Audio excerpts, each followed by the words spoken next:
The views and opinions expressed on this podcast are not necessarily representative of the Coalition or of any other entity. This content is intended for mature audiences only. Throwdown.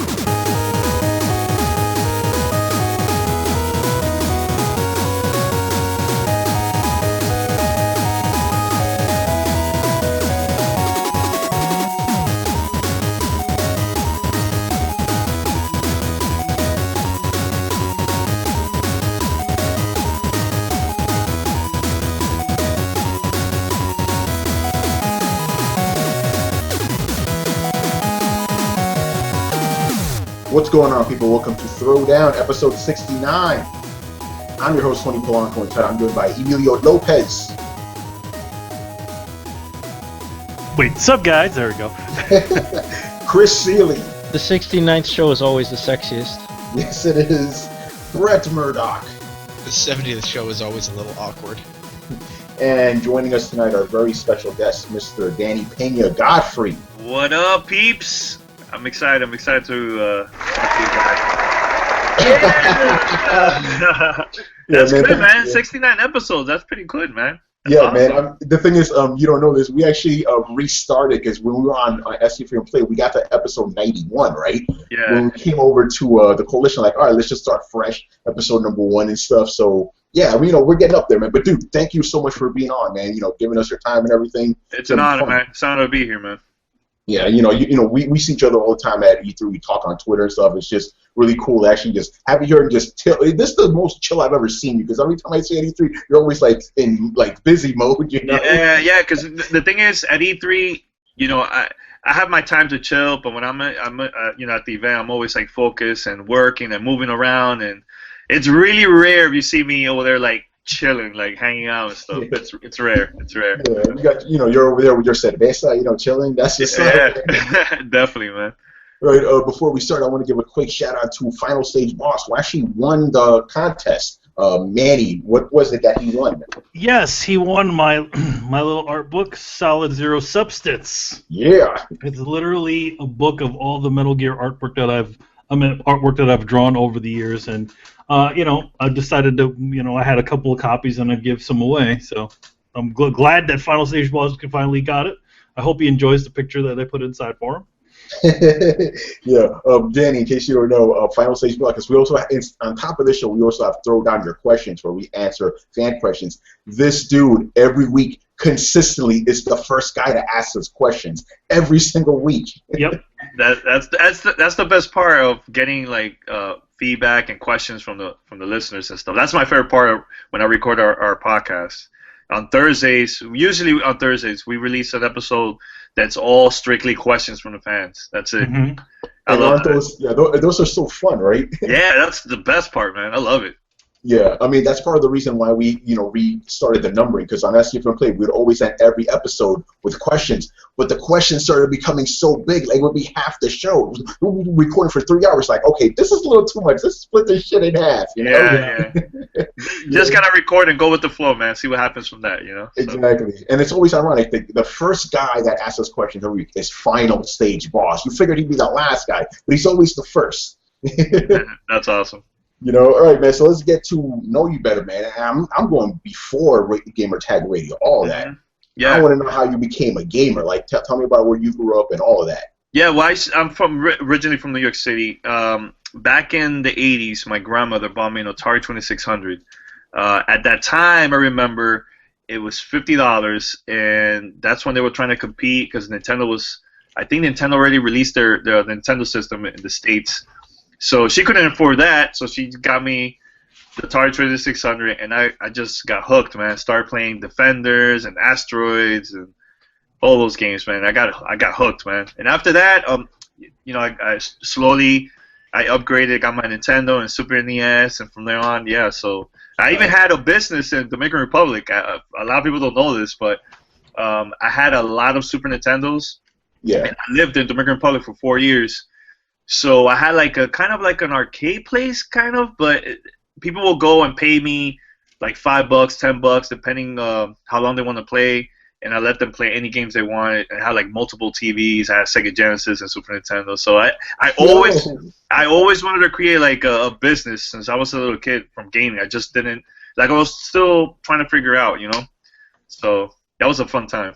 Yeah, and look where you are now, you know, from that. You're like, hey, how can I, you know, make this into a business, you know? Yeah, and that's cool, you know, getting support from my mom. My mom was the one that helped me build a business and everything. She's like, yeah, go for it, you know. So I had business partners. I was young, man. Young. I was there working every day, you know, and I even, certain people, I rent, like, the games to them, too, you know. But we had people, like, coming from, like, cities, like from far away, 3 hour drive just to meet us and play with us. Yeah, play with the games and stuff. It was awesome.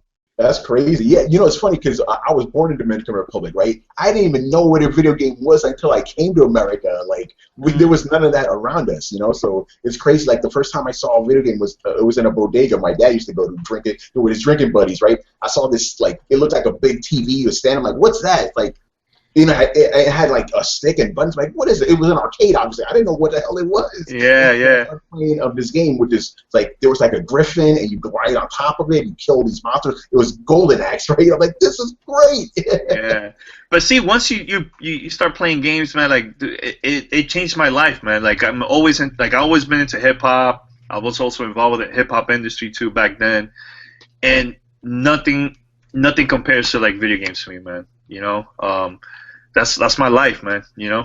So. Yeah.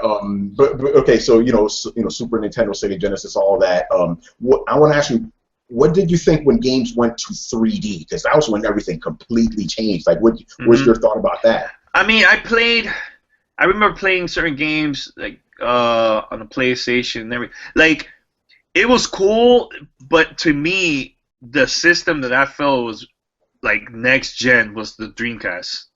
Oh, nice. When the Dreamcast came out, to me at that time, I was mind blown. I'm like, oh my god, it has a 56K modem.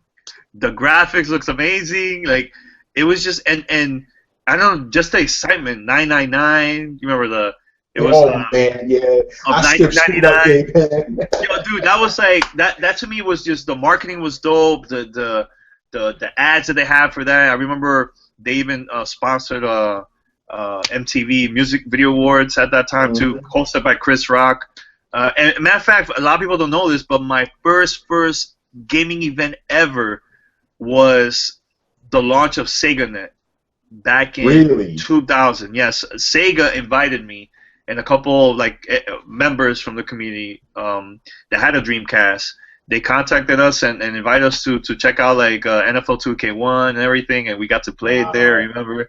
And I remember there was one TV that was just showing gameplay videos of Shenmue and games coming out in the future. I'm like, oh my god, this is crazy. Sega Dreamcast, you know, it's crazy. Really dope, man. I love these kind of stories, man. But actually, you just gave me a perfect segue, though. This is the beginning of, you know, not Gamertag Radio just yet, but, you know, internet radio, as they called it.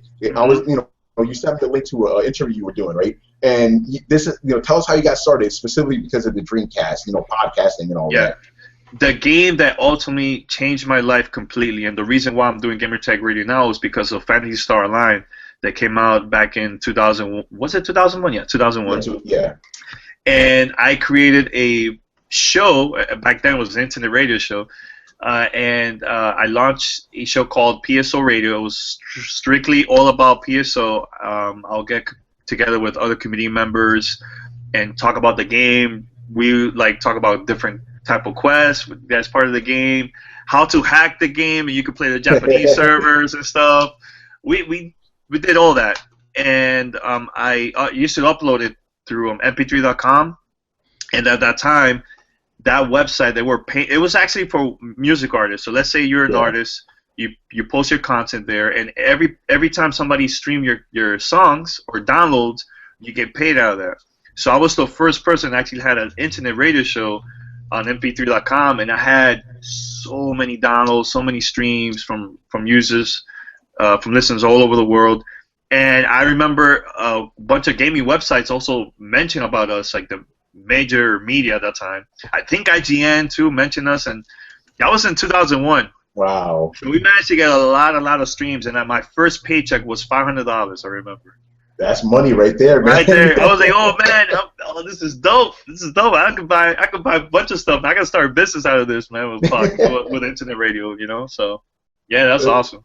Yeah, but the thing is, you're talking about, okay, you recorded and all that, but the thing is, bro, this is 2001. Mm-hmm. It wasn't like, hey, just click on something on your computer and you're good to go. It wasn't like that. Nah. I used to record everything on cassette and then convert it to MP3. And there was I remember there was a website from Lycos back then.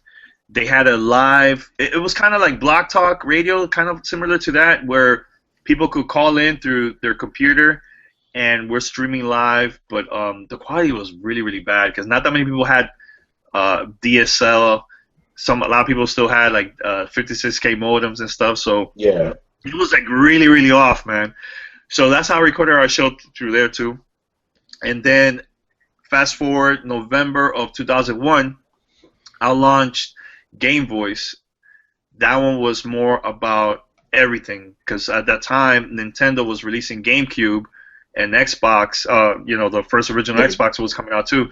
So it was a cool thing. This happened 2 months after 9/11, so we were still in that vibe, like New York, the Twin Towers, like all that stuff was still in my head, right? So then I heard that Microsoft was coming in to New York to promote the console, and they had a competition for 48 hours. So I went there. I'm like, oh man, let me try to see if I could get some interviews and stuff. And I also want to be part of the competition because if you win, you get a free trip to Cancun. You get a free cars, a bunch of stuff. So I went there with my video camera and my tape recorder. And I was interviewing people online. I still have the original tapes of that, the original tapes. So I remember seeing people that was working for Microsoft. They probably hired them from New York, in the city and stuff. So I went up to them like, hey, is it possible for me to get a media badge? Because I have a website. I want to record interviews and stuff. And they were like, yeah, sure. They gave me a badge. I'm like, oh, that's it. I'm good. So I remember going upstairs. I recorded a bunch of interviews. I got to meet the creators of Xbox, Jay Allard, and a bunch of the people and stuff. Wow. And I was dude, I was so nervous, man. I didn't know what the hell I was doing. But it was a cool moment, man. Like, after that 48 hours, Microsoft surprised us, and they were like, all right, out of 1,000 people that were there, only 12, 15 of us stayed there. And they surprised everybody with a free console. Ooh. And that was my first free console ever. I was like, oh, man, this is cool. And then a week after that, Nintendo came to town, and they had an event called GameCube Club, where they were promoting their system. Yeah. So I also did the same thing, interviews and everything. And then a couple of days after that, I got a call from Microsoft. They were like, hey, we'd like to invite you to our launch event in Times Square in Toys R Us. And at that time, Toys R Us was still under construction. It wasn't fully open. So they had to get permission from the city for them to open Toys R Us at the store just for this event. So when I got there, Bill Gates was there and everything, and they told us, look, the reason we want you to be here is because we want you to meet Bill Gates, play with him and everything, and also talk to the media about your experience of our first console. And yeah, and because of that, it got me really inspired, like, to start Gamertag Radio a couple years after that, man. Yeah, but I want to know about, like, your feelings during all this. You must have been going crazy, man. Yeah, I was going crazy, man. And the thing is, too, I had my recorder, right? And I was there while the media was asking questions to Bill Gates. I'm there, grab my recorder. I'm like, yo, I'm gonna ask some questions too. I want to this is like some great content for the show. So I'm there recording, right? And then one of these PR people got to see me from far away, and she came, grabbed my tape recorder, took the tape, and she kept it, and she only gave me my recorder back, and I was extremely pissed. I was like, oh man, that would have been a big, huge opportunity for me, man, just for the show. But it was just, dude, I felt like I was living in a dream right there, man. I was like, yo, this is crazy. So then, this story I haven't really talked about that much, but I remember we went, at that time, it wasn't Hard Rock Cafe in New York City. It was the restaurant. It was the WWE. It was the restaurant. World. It was the World Restaurant. Yeah, the WWF restaurant. The WWF World Restaurant. Yeah. So they had it there, Times Square, and that's where they also had the event. So they shut down Times Square. Everywhere was like logos of Xbox, and it was all green and everything. Across the street, I went to the event, to the restaurant, and The Rock was there. I was talking with Jay Adler. I remember there was a huge controversy at that time because IGN had a premium membership content on their website. That in order for you to see the reviews from the website, you had to become a member. I remember talking to Microsoft about that at that time, and they were like pissed. They were like, "Why are they charging for people to just read reviews of our system? You know, we want people to see if our games is good or not. You know, they were like extremely pissed about that." They used to charge for everything. Like if you even getting pictures off the site too, they used to charge for that too. Yeah, they eventually took it off like years later, but I remember that was the huge controversy back then, man. You know. That's insane, man. Yeah, but yeah, that's the other thing. What was it like, working in the games industry at that time? Because I was still like the early days, especially for like journalism and stuff, internet journalism. What was that like? I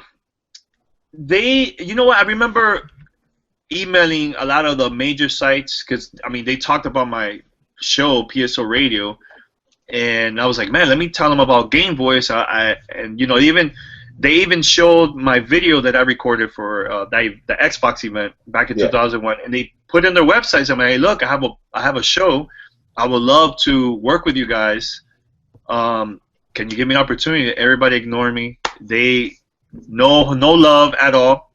But I kept on going, and now all those websites, like throughout the years, have been talking about us for years. It's like, and now all of them have podcasts and everything. It's like, it's all good. I'm not mad about it, but little things like that motivate me to work even harder. You know what I'm saying? Like, yeah, a lot of people shut us down at that time, never gave us opportunity, but that kept me wanting to work even harder.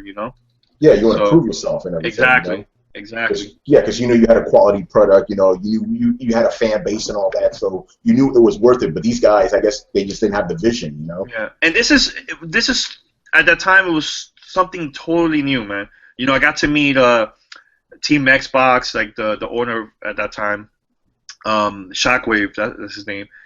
I met him, and he gave me an opportunity to record a show, and he posted it on their website. The little things like that got me excited and happy, man. At least he gave me an opportunity. It got my name out there too. So, but yeah, man. Yep. Yeah. And then, obviously nowadays, you want to promote your stuff. You go on Twitter, you go on social media, all that. You guys didn't have that back then. Nope. So. There was no Twitter, no MySpace, no Facebook, no YouTube, nothing. And I tell people this, man. Like, it's cool that we record, YouTube and the podcast digitally and promote it on social media, but nothing beats meeting people face to face, man. Like, when I created Gamertag Radio, I had flyers, and I used to go to different stores locally in Miami. Like, let's say there's a launch of Halo 2 at midnight. I'll go to the stores, and I'll interview everybody there, and I'll tell them, hey, look, I have a podcast, check it out. And they're like, wow, what is this? Like, they get excited. They keep the flyer, and they're show it to their friends, and then slowly it just goes around. And I think, to me, we're in this community, like, we're missing that. Like, I see that we're depending too much on social media, and it's cool just to meet people, man, interact. We got to do that sometimes. It helps to spread the word a lot better, man.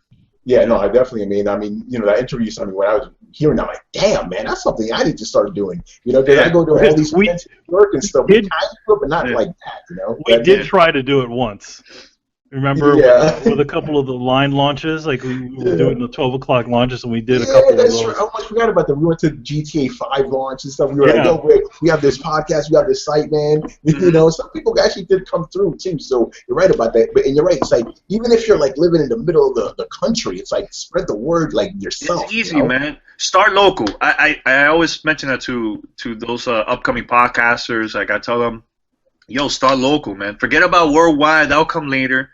But start local. There's people that never experienced something like this ever. Those people that you try to interview during Grand Theft Auto launch, they're probably like, wow, what is this? Like, oh, this is cool. Like, it's crazy. It's dope. It is. They will never forget that moment. And if it's a great experience, they're the first ones spreading the word to other people, and then they're gonna be loyal to your show. They're gonna listen to it every week and everything. You know what I'm saying? Like, I think that's important, man. Very, very important. Yeah, it's funny. I almost forgot about it because I was important. I remember because I was just interviewing just random people on the line, right? And you know how some people are with interviews, they get nervous and stuff, right? Yeah. One dude, the first guy interviewed, he goes to like I think the third person, like, yo, no, it's cool, man. He has good questions and he keeps it going. It's gonna be all right, man. Just talk to this dude. Yeah, yeah. I mean, if I know there's people that will get nervous when you interview. That happened to me too, like a couple of times when I start interviewing people. I just want them to feel comfortable, man. Like at first, I talk to them. Yeah, I talk to them at first, before recording, and then we're recording. Just keep on with the vibe from there, man. You know what I'm saying? So. Yeah, I mean that's how I do every interview, man. It's like, okay, I have some questions I have prepared, but if something interesting comes along the way, it's like, all right, let's go down a direction. I don't think of it as an interview. It's just, I guess, a conversation that's structured. Yeah, yeah, definitely, man. But see, I don't see myself as a journalist. I don't call myself a journalist at all, man. Yeah, neither do I, man. I'm a podcaster since day one. That's me. You know, when people say, "Oh, you're part of the media and journalists and stuff," I'm like, "Nah, man. I'm a podcaster. I'm good. Like, don't." That's not me, man. And we all feel that way. My whole crew, like Paris, Pete, Patrick, we all feel the same about that, you know. And we're happy where we're at right now. You know what I'm saying? So. Good. I mean, you guys are doing it big, but yeah, let's get into the beginning of Gamertag Radio now, like the actual podcast, because it wasn't podcasting back then; it was the internet radio. So this is actually it becoming a podcast. So tell us how that came to be. So I took a break from Game Voice for a couple years, like maybe a year or two, and I was like, man, I started missing the whole internet radio thing. I was like, man, I want to start doing this again, man. You know, so then. I was talking to my brother in 2005. Actually, I started talking to him about this around December 2004, January 2005, and then we decided, like, hey, let's launch a podcast about Xbox Live, about Xbox and everything, right? So we started like that, and we recorded our first episode. Because I had no equipment, I used my laptop to record our episodes. I used the built-in mic on the computer, and I recorded our first episode inside my father's car because it was late. It was like 2 o'clock in the morning. I didn't want to wake up my dad and my stepmom. He came really, really late from work, and we recorded our first episode. And as soon as we released it, dude, everybody was downloading it, talking about it in different forums. Trixie, that used to be the community manager of Xbox at that time, contacted us like 24 hours right after the release of the first episode. And she interviewed us, and she put us on Xbox.com. And also, we were the first people that were featured on the Xbox original dashboard from the first console before the 360. Wow. So she put us there, and we just, like, it just blew up everywhere. So then, throughout the years, I started meeting other people within the community, and that became part of GTR and stuff. And then we decided after a while, we're like, man, why talk about just Xbox? Let's talk about PlayStation and Nintendo and just every other consoles out there, man. PC gaming, you know, this is games. This is not about just one particular company, you know what I'm saying? Yeah. So it helped us get even more listeners by doing that too, you know. But yeah, man, that was that was a crazy moment, like launching the show and getting so many crazy downloads, and I was still using I forgot what website we were using at that time. Was it Libsyn? I can't remember. But yeah, I was going to ask you about that. What website were you uploading it to? I think it was Libsyn. It was still Libsyn. Libsyn came out, launched like around 2004, around there. Like I heard about podcasts. Yeah. And I figured out how to do the whole RSS feed and everything. But the thing was that there was iTunes, but they didn't launch the podcast feature yet. So that took months for that to happen. Like I think that launched around July or June of 2005. So I wanted to go to E3 with my brother. So we went to E3, but before that we went to Kinko's and we made a media kit. Yeah. I bought a bunch of blank CDs, and I had like a bio, pictures, flyer, like the whole nine, and I put like our best episodes on a CD. I used to record a roundtable discussion before Skype. I used to record up through Xbox Live. Like go to Halo 2, invite 15 people to join our lobby, and we had like a discussion, roundtable discussion about everything, like, oh, there's so many cheaters on Halo 2 and all that stuff, right? So anyway, so we had the whole thing, the media kit. We went to E3, and when I went to LA, I paid for everything, the hotel, we rented a car, the flight. I helped my brother to go there. Like, we paid everything, and I only had like $20 in my pocket. Damn. For the week of E3, I had no appointments, nothing, and I went there with $20, and we were eating dollar burgers for the whole week. Like, we went to McDonald's. Hey, man, do what you got to do. Hey, man. we got to do what you got to do, man. And we did that for the whole week, and we passed out our media kit to a lot of companies. A lot of them ignored us. Some of them stayed in touch with us. And then a year after that, that's when everybody wanted to talk to us, man. Everybody. You know, so the first time we were actually, I'm trying to remember this, man. This is a long time ago. So there was one thing that happened to us that blew us up even bigger. We heard that Xbox was going to launch their new system, Xbox 360. Yeah. So we wanted to do a lot of coverage from that, right? And then I heard that Microsoft recorded an episode with MTV of the reveal of the system. Like, it was like the first time that they showed it and everything. So I recorded a roundtable discussion with people that attended the event. So let's say they recorded the event today, and they were going to show it a week after that. So they recorded today. The next day, I recorded an interview, and I posted it on our website. So they basically talked about everything: Perfect Dark, Zero. They mentioned about Call of Duty, the features from the system, everything, and it wasn't even out yet. So we posted the interview on our website for maybe like an hour. And the reason why it was up for an hour, I get an email, multiple emails from Microsoft, Major Nelson, Trixie, a bunch of people. Can you please take it down?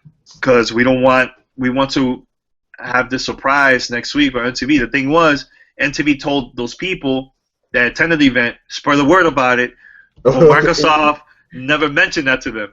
So it was like an issue from there, right? So we released the episode.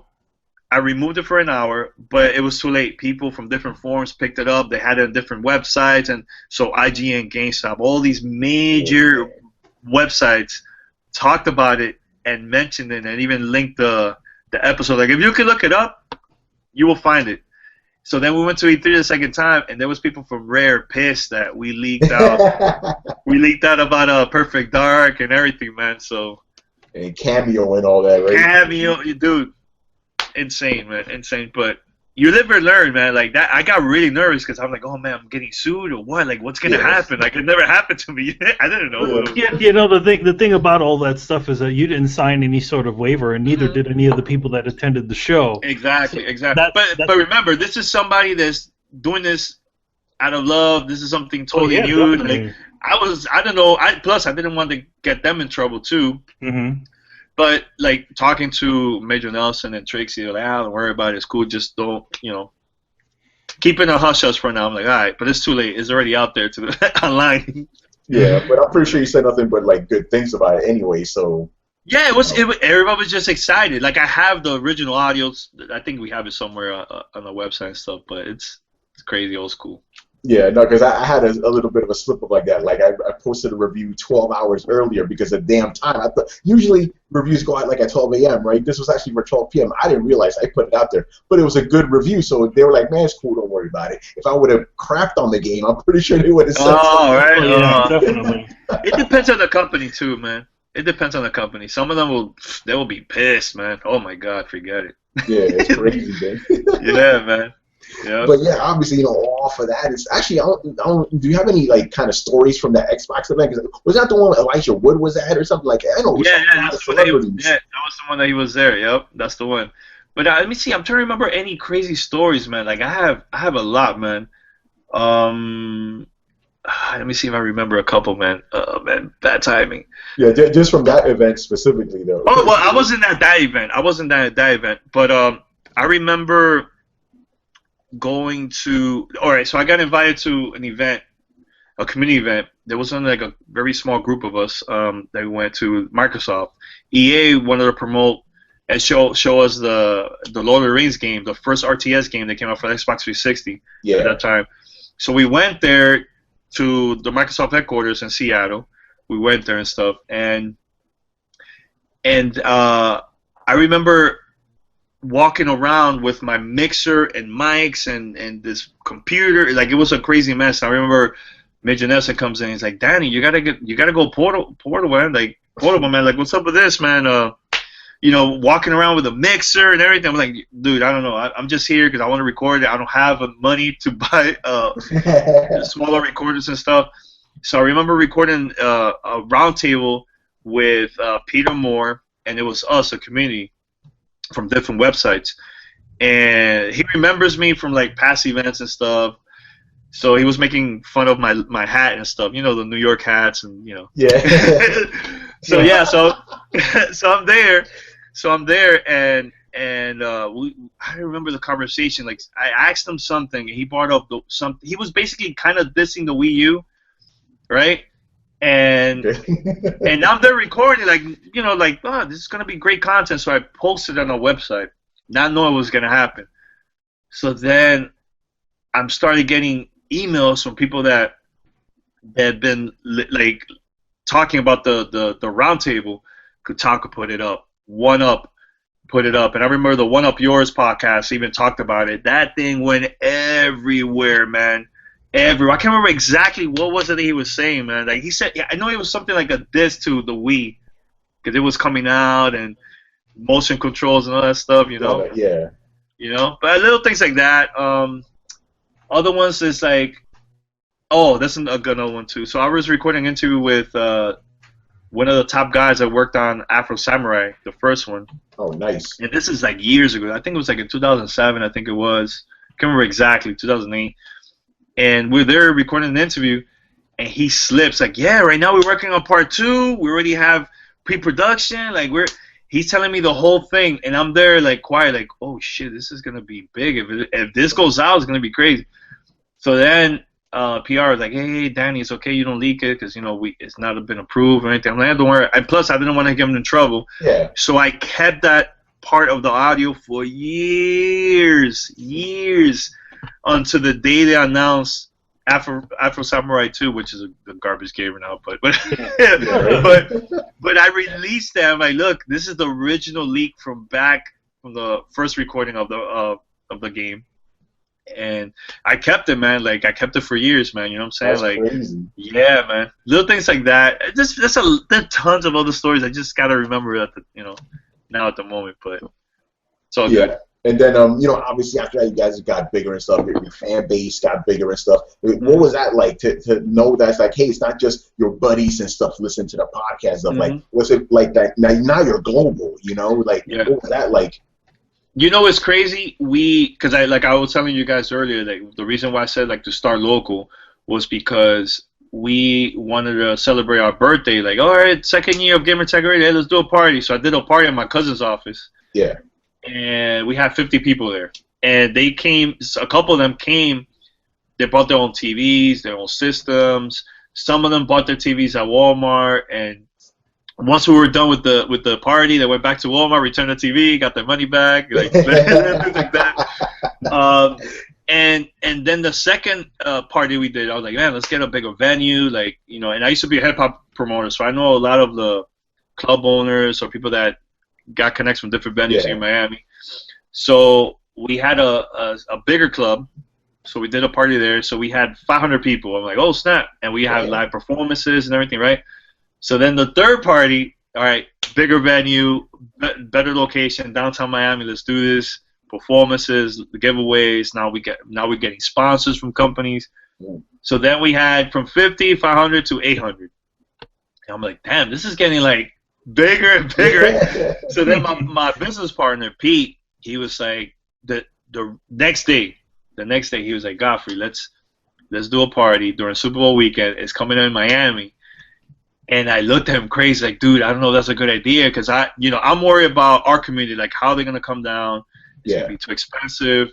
So we planned everything out, and our community members were basically like, hey, let's all together rent a room. Like, they got together, like, it was really well planned. So we did our party. biggest party they ever made to this day. We had people lined up 6:30 in the morning outside, and our party started at 3:30. Right? Then the day before the party started, the Miami New Times named us the #1 Super Bowl party of that weekend. Yeah, so they put us above like Pepsi and Playboy and all this stuff, and I'm like freaking out, like, yo, this party better be big, like, oh my god, they're giving us props and stuff, you know. So then we had EA Sports that also came down to our party.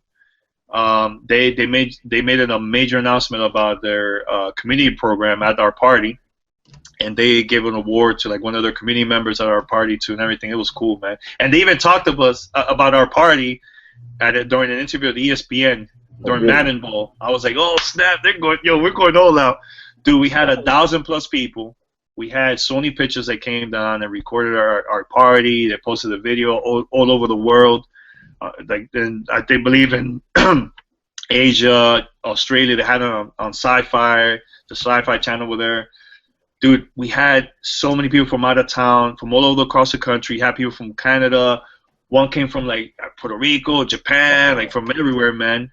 And then after that, we started doing other community events for 2K games, for Mafia 2. We did one in New York and here in Miami.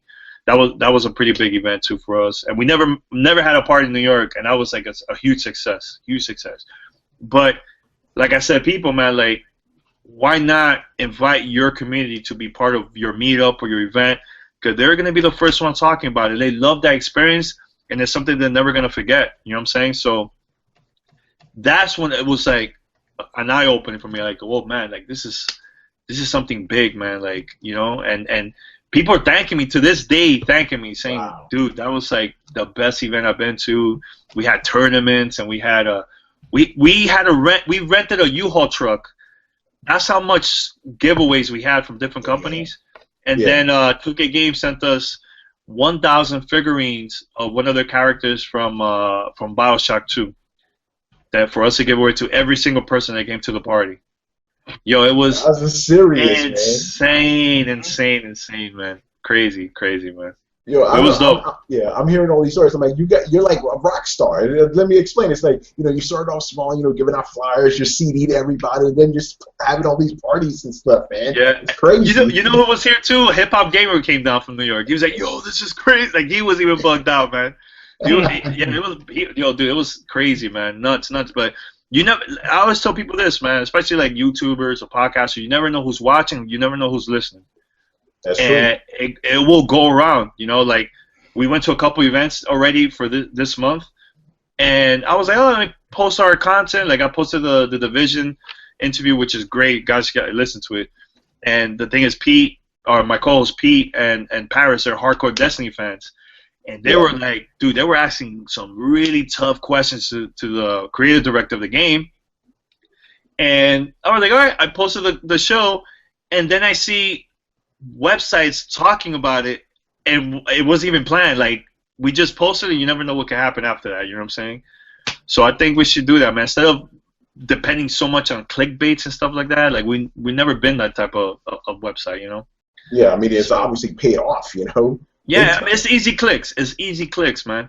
You know, yeah, it's good for like the first 24, 48 hours, but what are you guys going to do after that? You know, depend on clickbait all the time? Yeah, it gets old, man. I think it's not great for the industry, man. When we see journalists doing that type of thing, man. Yeah, that's something I'm going to ask you about a little bit. Just kind of looking for that. Oh, go for it. I was they're just kind of looking for that sensationalized, like, you know, headline, like, you know, Microsoft, you know, shields Sony, you know, something like that. Yeah, like, oh my God, Sony sold #1 in the month. Xbox it fails. It's like, so you're trying to tell me you want a company to actually fail and just be out of the industry? How is that going to help the industry? I feel like the more competition we have is better for us gamers, man. You know, like, perfect example. Look at perfect example. Look at Madden. There's no competition, and it's like, it's whatever the game. You know what I'm saying? But I remember when NFL 2K was around. That's right. Dude, it was great competition. I remember one time they had it for $20, one of their games, You know, like, it's great for the industry. It's great for us gamers, man. We have options, you know what I'm saying? It's cool that you're a fan of Sony or Xbox, but we need competition, man. Look, I'm happy that Xbox is second place. You know why? They're doing stuff that, as a fan of the system, I'm like, dude, this is great. Keep it up. You know, now they're getting more involved with the community. Like, I feel like it was downhill a couple years ago. Yeah, exactly. They kind of, it's funny because they're kind of going back to what they did when they first started. Exactly. I mean, you know, with Major Nelson and all those guys, those guys, back in those days, they were all about getting the word out and talking to the people and all that stuff. And I feel like at some point that kind of got lost. Yeah. When they started to become, you know, because they were the guys, they were the underdogs in that situation. Yeah. And you know what it is? Once they're in first place, it doesn't matter which company it is, they sit back and like, oh, we're in first, we're good. You know, and to me, that's not good, man. That's not great. You know, Sony had made that mistake a couple years ago during they were like #1 with PlayStation 2, and then they released PlayStation 3, and they were like, people are gonna buy it. We're gonna charge an arm and a leg for another job, you know. But what happened? Then at the end, they got to see their competition, and dude, like at the end of the video game cycle, dude, I felt like they went ham. They went crazy, man, creating the dope games, and The Last of Us, one of my favorite games, and Uncharted 2. Like, you know what I'm saying? I think we need competition, man. Like, I'm tired of this fanboy BS. Advocate? Yeah, go for it, man. Go for it, man. I agree that we don't need to be down to a one-party system, but like I would say that like the third-party Nintendo, like I have a real beef with them, not just because of the way that they run their company, not just because of what their attitude towards their consumers, but mostly for the fact that I feel like the video game industry, the console industry at least, is somewhat on par with the cell phone industry. There's not enough niches to support 50 different platforms and have them all be successful without shattering or fragmenting the industry. So then you come down to, would it be better for Nintendo to necessarily go tank up? Because I'll make no slight of it. I've advocated for that for a while. I feel like it would free up them to work as a software developer, and it would free up that third slot to then be competed over with a series of emerging companies until the cream rose to the top and you actually had a viable third option that would then support better competition in the market down the road. But I know they made their mistakes with the Wii U. I know for a fact that they made so many mistakes with that system. And I love the Wii U. You know, there's some games there I'm like, man, this is cool, man, you know. But Nintendo, they're good, man. They have so much money from their They're good. They're not good at making systems. There was a time that they were really good with. Look, nobody was expecting the Wii to sell and outbeat both PlayStation and Xbox. And that system sold. That was the system that sold the most from the last generation. Yeah, everybody was expecting. Like, I wasn't expecting that. I wasn't expecting the Wii. Everybody thought was gonna flop hard. Dude, not flop hard, but it was just a different experience that we were not getting from the Xbox 360 and PlayStation 3. No, that is... No, I'm sorry. I was there. Everybody was touting this as, this is going to be the thing that brings you into video games, that brings your mom into video games, that brings your neighbor into video games, that brings your brother into video games. This is going to bring everybody into video games. You can play video games with your cousin. No, that part, yes. That part, yes. That part. Right. The thing is, like, when the system first came out, I'm talking about guys like us. We saw it, like, get out of here. And for the first... No. I stood in line for that shit. Look, I'll tell you a little story. I just remember now about the Wii. So Nintendo, one of my co-hosts at that time, he was like kind of like the MVP of Nintendo. I can't remember exactly the name of the program and stuff. So they were like, all right, we would like to have a party in Miami to promote our system that's coming out. So we're like, all right. So they told us, okay, meet us at this location. Please leave your cell phones inside your car. Don't bring it to the event. I'm like, okay, this is weird. So we got there and stuff. And this is back in 2006. And they put us in this van. The windows of the van was covered in black. Oh, man. They're going to take you out to the desert and kill you, we looked at each other. I'm there with my girlfriend, right? My girlfriend was there. My peep, my brother, everybody. We're like, yo, where they're taking us, man? Like, is this for real? Is this is Nintendo? Like what? Dude, they took us to the ghetto. I'm talking about the ghetto of Miami, right? They rented this small warehouse. We go inside and dude, all of us were excited for the system. Like, oh man, I'm gonna play Zelda for the first time and everything, right? So we go inside and yeah, dude. First of all, it was ghetto as hell, and then they had the systems everywhere. We played Madden. I remember we played Zelda, Wii Sports. Like, playing it was like something different. It was like, man, I'm not getting this type of experience from the Xbox 360 and PlayStation 3. But like this guy was saying, it's true. Everyone was excited, but the reason why after a while I wasn't too excited. After a while, I got tired of the whole motion control thing, man. I was like, man. Well, that's my point exactly. The Wii sold on hype. It didn't sell on merit. It sold on hype, and I'm not saying that in a hatery fashion because I own one myself. I really enjoyed it, but it wasn't something that you sat down with for 5 hours over the course of a couple weeks and went, you know what? I really need to get one of these in my house. You know, it wasn't something that sold. So to say that people weren't excited about it or they didn't think that it was. No, people were excited. People were totally expecting it to do big. At least I think, because the hype is what sold it in general. Yeah. You know, it's funny. Like you mentioned that they put that event in a ghetto area of Miami. Yeah. So when they were relocating people, when we started just after the Wii launched, and they turned the Nintendo Power Team into what my team became, like online, they were looking at areas of relocation. They were going to get apartments in Manhattan and stuff. And I remember them saying, like, oh, we're looking at neighborhoods in Queens. Like, how's South Ozone Park? And I'm like, South Ozone Park is awful. You don't even look, they don't know, right? They just look at and they had like Google Maps and MapQuest open, and they're picking neighborhoods and stuff. I'm like, you guys don't know. You can't just point your finger and say, like, well, let's look over there. Yeah. So it's kind of funny how that works out. Yeah. So maybe it was like cheaper for them to rent. I mean, I don't know. Yeah. That's funny, man. Oh man, but yeah, I mean, let's stay on that track though. So, what are some of the things that that kind of like bother you about the industry? I know you actually gave me some advice a couple weeks about fanboys and stuff. Like, yo. Yeah, you know what? Like, dude, like right now, like last year was our 10th anniversary. It was our best year ever for us. So many opportunities throughout the years. So many, we got to meet people from the industry. Like, dude, there's people that work at Microsoft and Nintendo. They're cool. I see them in parties. They hang out. Like, I feel like everybody thinks that there's like a war going on. Like, oh, if I see you in the street, I'm gonna buck you and kill you. It's like, come on, man. And I'm just tired of this negative crap, man. Like, I even lost friends due to the whole negativity thing, because I don't like, I don't like to be surrounded by negative people, man.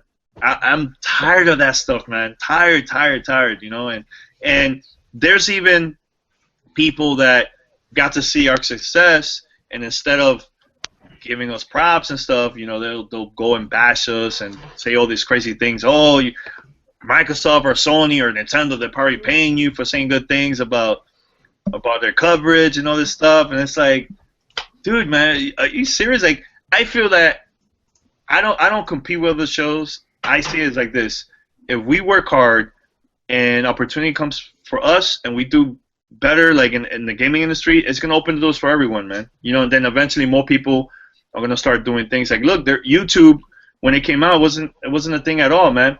And because of the community, YouTube became so big, and it's now mainstream. Now companies are flying in, YouTubers to check out their games and stuff like that. You know what I'm saying? Like, yeah. I feel that we have a responsibility to create a content, but also be honest to our fans. You know what I'm saying? Like, don't fake the funk, man. You know what I'm saying? Like, exactly. I think by you kissing ass by a certain company, I think that's not gonna help, man. It's not gonna help at all, man. And then you're gonna be letting these companies take advantage of your fans, and now eventually they're not gonna trust you, and then they're gonna stop supporting you. You know what I'm saying? So that's the thing about us. When we go to an event, all these people that we interview, they tell us straight up, tell us what we did wrong, tell us what we're doing right, because that will motivate them to make the product even better. You know what I'm saying? Like last year I went to they invited me to go to Sweden, and I got to see Star Wars Battlefront early, like back in March of last year, right? And the reason why they invited me and other people, it wasn't because of interviews and stuff like that. Like, we didn't even record an interview with her. It was more of, hey guys, we'd like to get your feedback. This is our trailer. What do you guys think? Like, you know what I'm saying? Like, developers are human too, man. You know what I'm saying? And I feel like the community right now is in this whole war thing. Like, it's getting ridiculous, man. You know what I'm saying? So when we record our show from now on, like, we don't go with the whole fanboy. I mean, we joke around here and there, but the whole fanboy stuff is just, I don't know, man. It's just old, man, and it's not helping our industry at all, man. You know what I'm saying? Yeah, it is. You know, what my problem is like I can't help but call out dumb shit when I see it from any side. So no, I understand. No, and now I'm like that too. But you know what? There's a point that I'm like, man, I'm not even gonna talk about it. I'm like, whatever, man. Because you know what? Those people that are really, really negative and giving us a bad name within the gaming industry and the community, they're eventually going to go away, man. And those that are doing it right are going to stay here for a very, very long time. Yeah, I mean, that's exactly what I wanted to say, too. It's like, you know, people are accusing you of this, that, and the other. If you guys were, like, kissing ass and faking, you wouldn't be around for 10 years, 11 years now, basically. At all. And, look, I used to be an Xbox MVP. Right. Eventually, throughout the years, I was like, I don't want to be in it, like, because it was just too much for me. You know what I'm saying? So, yeah. But there was a time. Look, Paris, me, we were like, talk to Microsoft straight up, like, look, we don't like this, we don't like that, we don't like. And there were certain people that was in the program at that time. I mean, they're not MVPs anymore, but they were like, yes, everything is great, not giving honest feedback. And it's like, how's that help, man? How's that gonna help? Exactly. How's that gonna help, man? You know, kissing ass to me is not helping the industry at all, man. You know what I mean? Yeah, definitely, man. You know, go ahead, Brett. I just want to say, like, I partially have to blame, like, Sony and to a greater extent Microsoft for basically muddying the waters. I mean, we've had the conversation between, you know, ads and sponsored content before that, you know, it's a shame that consumers have to be cynical, but I don't necessarily place the blame of that squarely on the consumers. And it's the biggest shame is that the fight has been turned between, you know, like you and your audience when I can't help but feel like that's a little bit of an intentional thing. Like, and I know I'm putting on my tinfoil hat here a little bit, but no, I see what you're saying. Like, you know, last year it was Phil Spencer. Was it last year that he had like his first press conference? He was the one hosting it. I can't remember exactly, but he gave props to the whole industry. He mentioned names. He's like, oh, props to Sony, Nintendo, every other company at their press conference. Yeah, I remember that. Giving them props, but then I go to the Sony press conference and they were basically kind of dissing them, and it's like, you know what I'm saying? Like, to me, I find that like very tacky. I was like, I don't care who it is, man. I don't care if it was Microsoft dissing them or, to me, it's tacky as hell, man. You know what I'm saying? So. Well, I don't think it's necessarily that. I mean, like blurring the lines between like true reviews and sponsored content, I think makes a lot of consumers wary that when like you get a glowing review and then you have to ask like, okay, well, was this content sponsored? Did somebody get something in return for that? And all I'm saying is like I don't think that that's any kind of direct note on your ethics as a journalist or as a reporter. I think that's more of a comment on the climate that we've been put in between the idea of, you know, or, you know, because of things like sponsored content, sponsored YouTuber personalities, and not disclosing when something's an ad or been sponsored and things like that. People gotta understand this too, man. Like sometimes Microsoft or Sony or any other company will hire a PR agency or an agency just to deal with that, like get YouTubers or podcasters or bloggers, you know, and Microsoft will hire them to deal with that, and maybe that company will mess up and do something that's kind of shady without Microsoft knowing what's going on, or Sony or whoever. And then what happens when one of those YouTubers get caught? What happened then? Oh, is this company's fault? You know what I'm saying? I know there was an incident like that a couple years ago. I think it was with Machinima and Microsoft, or it was EA. I can't remember exactly what it was. But talking to other people that was involved, they were like, no, it was another company that basically got hired from a higher up, and they basically F up, and people automatically, oh, it's a conspiracy, it's this person, you know. So it's like, I feel we gotta chill with the whole conspiracy theory stuff, man. You know?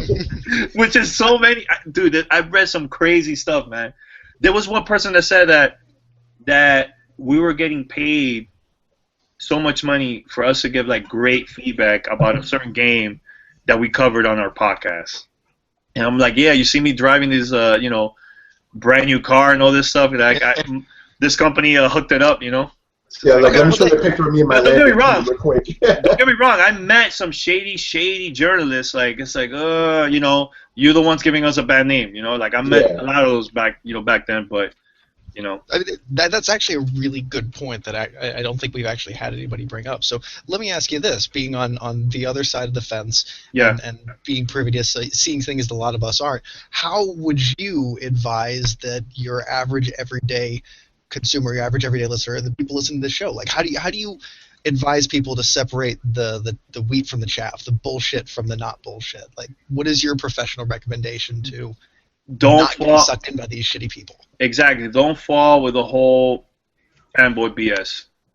By you thinking as a fanboy, automatically you think everything is true. So there's YouTubers, there's bloggers like that will create some clickbait. Like you go to M4G, just go there on that website alone, and you'll see all kinds of stuff. And those people, the majority of those people that do clickbaits, they don't care about our industry at all. They just care about clicks. They want to get some quick ad money or something. And to me, that's not you're not gonna be here for a long time. That's short term. It's cool and hot at the moment, but are you gonna be doing that for 10 straight years, 15 years? How's that gonna help us in this industry? You know what I'm saying? You're basically giving us a bad name. You know, so for the fans, the readers out there, just don't fall for it, man. Don't be the sucker, man. You know what I'm saying? Like, and not only that, Tony, like I know you probably know other YouTubers that do some stupid stuff too. Like, we won't name any names. No names. But we know what we're talking about. Yeah. Ignore those cats, Ignore those cats, because I did that. Ignore those people. And what happened? They're never around anymore, man. You know what I'm saying? Like, it gets old, man. It gets old and tiring. Like, I'm just doing my thing. Concentrating on our work, like where you guys should just concentrate on your own podcast and your YouTube stuff, and that's it, man. And do the right thing and share your content to the readers, man, because once the readers or the listeners, they know that you guys are keeping it real with everything, they're going to stay with you, man, and they're going to tell other people. They're going to keep on, you know what I'm saying? So yeah, I'm like this. It's like like if you're getting into a relationship, if you start too fast, you're gonna break up that relationship really, really fast, man. So I think of it as like that. You know what I'm saying? Take your time, build your name, and do it right, and everything's gonna be fine for you guys, man. You know what I'm saying? Yeah. I mean, that's what's going on with this show. Like, if you look at the numbers every week, it's like, okay, goes up a little bit, goes up a little bit. If you look at it over its time, it's like, damn, we're getting pretty good at this, people are just coming to us and stuff, because again, we don't really fall for that fanboy stuff. We talk about games. I mean, we do focus on, like, when somebody's trying to do somebody wrong, like a developer or anything like that, we focus on that. Like, it can be a little negative, but at the same time, people appreciate that we bring that stuff to light, and we don't all agree on everything on the show too, so we do present all the sides, and I think that's important too. Yeah, that's good that you guys are like that, because with us, we don't have the same. We never agree most of the time. So it creates a debate, and it creates this conversation with everybody. Like, the listeners are gonna be like, "Nah, I wanna, I'm gonna email Tony. I don't agree with what he's saying. I'm gonna email him. I'm gonna send him a crazy hate mail, whatever. Like, I don't agree with you." But it creates a conversation, and it makes the show entertaining, and at the same time, maybe even educational too. You know what I'm saying? So yeah, I mean, that's how we do it too. Yeah, exactly. Be educational. I mean, dude, you know how many? There are a bunch of fans that they don't necessarily agree with me, right? But they always say the same thing, like, Tony, I don't agree with you, but I like you and I respect you. That's how you do it. Exactly. So that's the best part, man. Look, we're gonna turn 11 years old next month on the 25th of February. We're gonna turn 11 years old, and the opportunities that we've been getting was because us going to events, meeting people, networking, doing the right things. You know, just today, Spotify just launched their they added video and podcast to their platform, and we've been there since last year, but it was under beta for like 6 months, the longest beta ever. So now today, there's people that are gonna find out about us, and they've never been on iTunes, and never probably go to YouTube. They just have their Spotify. You know, there's 100 million people that listen to Spotify. Man, 100 million people. So imagine a small percentage of those people that find us through there, man. You know what I'm saying? It's us and Cheap Ass Gamer. He's there. There's not that many podcasts there, man. Like gaming podcasts, not that many. So that's gonna open the doors, man. You know what I'm saying? And I feel that we gotta think outside of the box, man. You know, not depending too much on iTunes. Like, there's other platforms where you guys could like put your show and it will go everywhere. You know what I'm saying? So I'm excited. I'm listening to you like, ooh, I'm getting ideas, but you're right though. But that's how you do it. You just keep building on what you worked on before, and it'll just keep giving you more. Like Brett, like you always say, you plant the seed, and the fruit is gonna bear eventually. You know.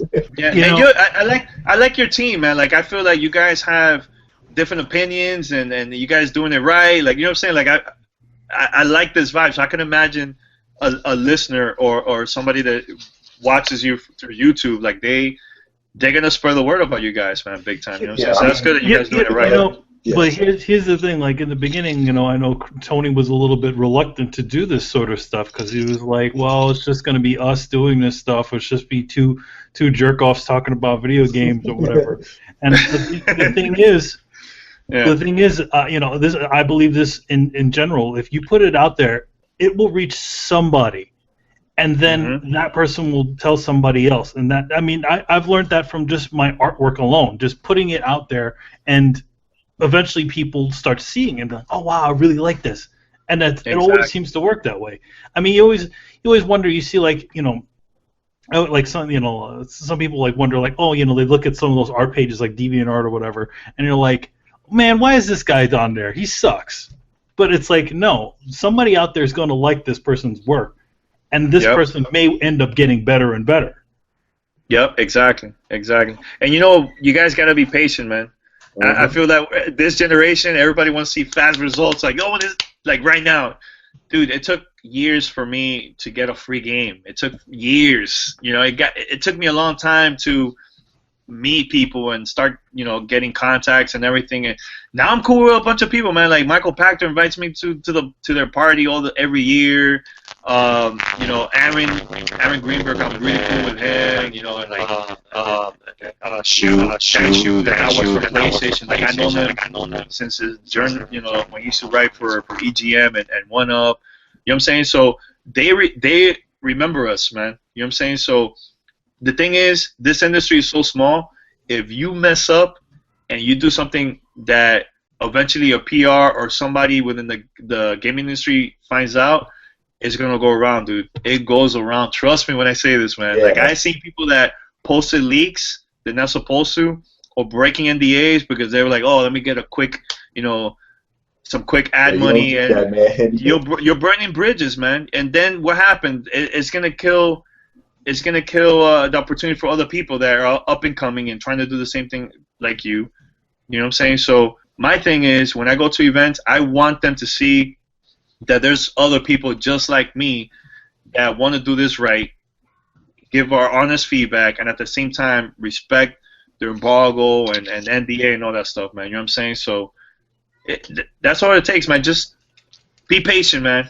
Be patient. Everything slowly will be all right for everyone. Yeah, exactly. You're right, though. A lot of people. Oh, by the way, I want to thank you for what you said, the kind words, man. I appreciate that. You know, what you said about the crew here. You know, but that's what we try to do. We try to make it feel like if you're listening to us, you're hanging out with us. You know, that we don't want it to feel like we're like these gods on the fucking mountain or something. You know, literally, this podcast is like the culmination of a conversation that all of us have had on the phone at multiple times. It's literally that. And that's the best content too, man. Yeah. The conversation and everything. Yeah. You know how many times this happened? Like, I'm talking to this guy, right? And it's like, man, I wish we would have recorded that. But so we try to bring that vibe to it here, you know? Yeah, yeah. But you're right, though. It's all about patience. Like, and I'm just this part. I'm talking about me personally. Right? I've been like writing, I guess professionally or whatever, independently for like 3.5 years, and it's just now that I'm getting paid. There was many times where I could have been like, I'm done with this. It's not going anywhere. Well, you know what you do? You stick with it. You keep going consistently. Yeah. And it'll pay off in the end. At the end of the day, man, if you guys are having fun, then continue. If you are not having fun with this, don't do it. And that's the thing with us. Having Paris, Pete, and Patrick part of my team, it helped me motivate me to even continue to do this. It motivates me to record every week. I'm having a blast. I'm having a blast with the podcast, man. You know what I'm saying? So for those that are doing this, if you're not having fun, don't do it at all, man. Because at the end of the day, you're gonna get tired of it, man. You know what I'm saying? So, and at the same time, like I said, and I'm gonna mention this again, hang around with the right people that's going to join your team, because those are the ones that you guys got to be there for each other, man.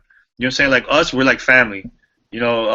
Last year, I got inducted to the Podcasters Hall of Fame. Yeah, I wanted to ask you about that, man. Congratulations on that, too. Thanks, man. And like 2 things I mentioned, which was very, very important to me, besides my girlfriend and my family and everything, But one was my listeners, like, thank you for supporting us and being there since day one. And I invited them, the local listeners that lived in Fort Worth, Texas, or Dallas. I invited them to the awards so they could come with me. We walked to the red carpet, took pictures, we were hanging out. Like, I showed them. I wanted them to meet other podcasters from different genres. I'm the only gamer that was there, basically. Actually, there was 2 gaming podcasts there. So when I went up on stage, I thanked them first, and I also thanked my crew. And I mentioned to the whole, there was like 1,000 people at the awards, right? And I was like, look, shout out to Pete, Patrick, and Paris. We're like Voltron. Yes. We're always there working together. You know what I'm saying? So that to me is important, man. If it wasn't for my crew, I would have stopped this a long time ago, man. A very, very long time ago. Yeah, I mean, ultimately, you're doing this for fans and stuff. You want to make the show bigger, but at the end of the day, it's you and your brothers. You're doing this for fun. Exactly. I mean, we're getting paid now. Like we signed a deal with we signed a deal with CBS Radio a week before our 10th anniversary last year, and dude, it's been the most craziest ride ever for me out of the whole years I've been doing this. Like, we recorded our own studio in CBS Radio LA during the week of E3. We were there for the whole week. Yeah, man, like, now we're one of the top shows from their network, too. You know what I'm saying? There's a lot of celebrities in that podcast network, too, that's part of the family, too. You know what I'm saying? So, like, we're up there with, like, Ric Flair and Taz and 60 Minutes and 40 Hours, like, all those major shows, and we're up there with them, you know what I'm saying? So it's big, man. Like, I tell people, man, like, dreams do come true, man. And it's up to us. If we work hard, it will happen. If we just chill and sit back, you're not gonna see results, man. You know what I'm saying? So you just gotta work and not give up. Yeah, you man, it just makes me so happy to hear that, because here's how I see it. Because before you were telling me how some people that you knew in the industry kind of got jealous or whatever. Like, to me, like, when I hear these stories, it just makes me so happy, because it's like, okay, yeah, you may be like way more popular than me, but as far as I'm concerned, you're a brother. You're just a regular dude like me, and you made it. That's so inspirational. Like, I love hearing stuff like that. It's like a regular dude who just loves games. Him and his boys made it up there. That's a great fucking story, man. Thanks, man. Yeah, as a matter of fact, next month I'm gonna be speaking at a podcast conference in Tampa. So I'm gonna be the opening keynote, and that day is our 11th anniversary, and I'm gonna be speaking to a lot of new podcasters that are doing this now for the first time. So I'm gonna show them my story, like how I did it, and forget about following trends. Do something different, man. Because if everybody's copying from each other, it gets boring, and it's not gonna help our industry to grow. You know what I'm saying? Yeah. So if I put it this way, like, I don't know if you guys are into hip hop or not, but I give them a perfect example. Back in the early 80s, there was one song. Remember the Sugar Hill Gang? Yeah, Sugar Hill. Yeah. Sugar Hill Gang, the first hit wonder, Rappers Delight. That thing was everywhere, right? So then record labels were signing a lot of these rappers and some that were not rappers. They were just signing them and we're like, okay, I want you to sound like them. I want you to sound like them. All the record labels, right? Just to get a quick radio hit. And what happened? It wasn't working. The industry was going downhill. It was really, really boring. But then eventually you get those unique artists like Run DMC, Public Enemy, Beastie Boys, and they're doing their own thing, and it helped the music to be even bigger. You know what I'm saying? Yeah. And I see that with what we're doing. Like if everybody's copying from each other, how's that helping? You know what I'm saying? So exactly. Be unique, man, and be you. Yeah, it's like, if you're just putting out the same product, why should they listen to you? Just go listen to the other guy instead, you know? Exactly. Yeah. So, but I guess the last thing I want to ask you is like, do you ever feel like any sort of responsibility? Because you are the biggest gaming podcast out there, and you said you're doing the keynote, so you are pretty much the ambassador for all this, right? So do you ever feel like a responsibility, like you need to uphold and stuff? Yeah, I mean, I'm just very careful on what I say and what I do. Like, I'm careful with that stuff, man. Like, cause now, it's only, for example, perfect example. Like, I'm the only podcaster that got that award, gaming podcaster that got that award. You know what I'm saying? So, I'm just careful with a lot of things, man. And plus, us signing a deal with CBS, like, I don't want to give them a bad name. You know what I'm saying? Like, and at the same time, there's a lot of young listeners that listen to the downloads our show every week. Like, I even have my cousin that he's like 8 years old, and every time I see him, he's like, man, I want to grow up like you guys. Like, yes. You know what I'm saying? So, and they listen to our show. We don't curse on our show. Like we do, but I edit it out and stuff like that because I feel that we have a lot of a young audience, man, that listen to us. Like, I even got emails from parents like, hey, I listened to the show with my son or daughter. Or they'll say like, there's like a college student hit us up the other day that she wanted to do a project about us for school and stuff like that, or young listeners that want to be a gaming designer now. You know what I'm saying? I even have people that were part of GTR that they used to be a journalist, and by us taking them to E3, it inspired them to also be a gaming developer. So they went to school full time for that, and now they're done with gaming journalism. They just now they're part of the industry too. You know what I'm saying? So I don't know. I feel like I'm doing this. I'm not gonna do this for a very long time. I'm not gonna be here, doing this forever. You know what I'm saying? So why not do this the right way and inspire other people to also do the right way? Because I feel like that's gonna help all of us. You know what I'm saying? So yeah, that's a great message, man. Yeah, man. That's fantastic. All right. So, Danny, thank you for being on. Like, we're going to continue the show. If you want to be on, that's cool. If not, I really have to go. I know. Because I remember last time, like, I could only be on for 45 minutes, and I was at 10:30. So, like, I'm telling you, like, when I talk, I'm here, like, forever, right? But, I really have to go, man. But, no, thanks for inviting me. It was an honor, man. It was a lot of fun, man. And it was fun. A lot of fun, dude. Shout out to you guys, man. Thank you, and keep doing what you're doing, man. You're really inspirational, man, and that's the truth right there. A lot of podcasters out there is like, look at these guys, man. That's how things are done. Do your own thing, obviously, but look how it's been done. Like, just keep at it and don't stop. Yeah, definitely, man. Thanks, man. And we need more Dominicans involved with the. That's what's up, bro.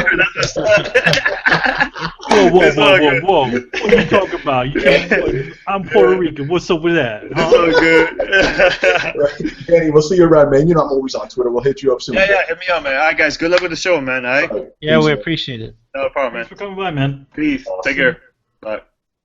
All right, people, let us keep this going. On to some. Well, I want to see. Wait, let's talk a little bit about that. Yeah, we can talk. Yeah, man, that was a good interview, man. I like Danny's always a good guy and stuff. But like I said, I've never seen Danny that chilled before because he's always in that mode, at E3. So it was good to see him. I forgot to ask. I didn't get a chance to ask him about the whole Kanye West thing at E3 because that was just funny to me. That was the first time I saw this dude pissed.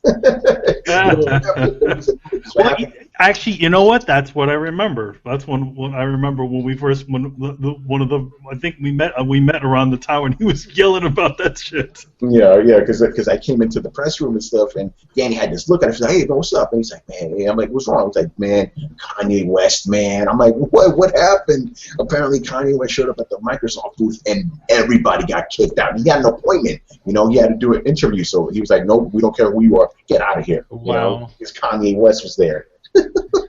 Kanye West is a character. I'm not gonna get. Did you guys see this thing on Twitter today, man? No, I don't pay attention to anything having to do with that person. All right, quick thing, because I don't want to get into it too much. So apparently, Kanye West was making fun of this other rapper called Wiz Khalifa, right, for dating a stripper, and it's like, you married a woman who's a porn star, dude. You shouldn't be talking shit. And then he deleted all his tweets and stuff because people started posting pictures of Kim Kardashian sucking some other guy's dick. Oh. It's hilarious. The thing is that the one thing about Mr. West is that he go yammers on about being an artist and doing your thing, but yet no, he's going to talk smack about other people. You don't do that stuff.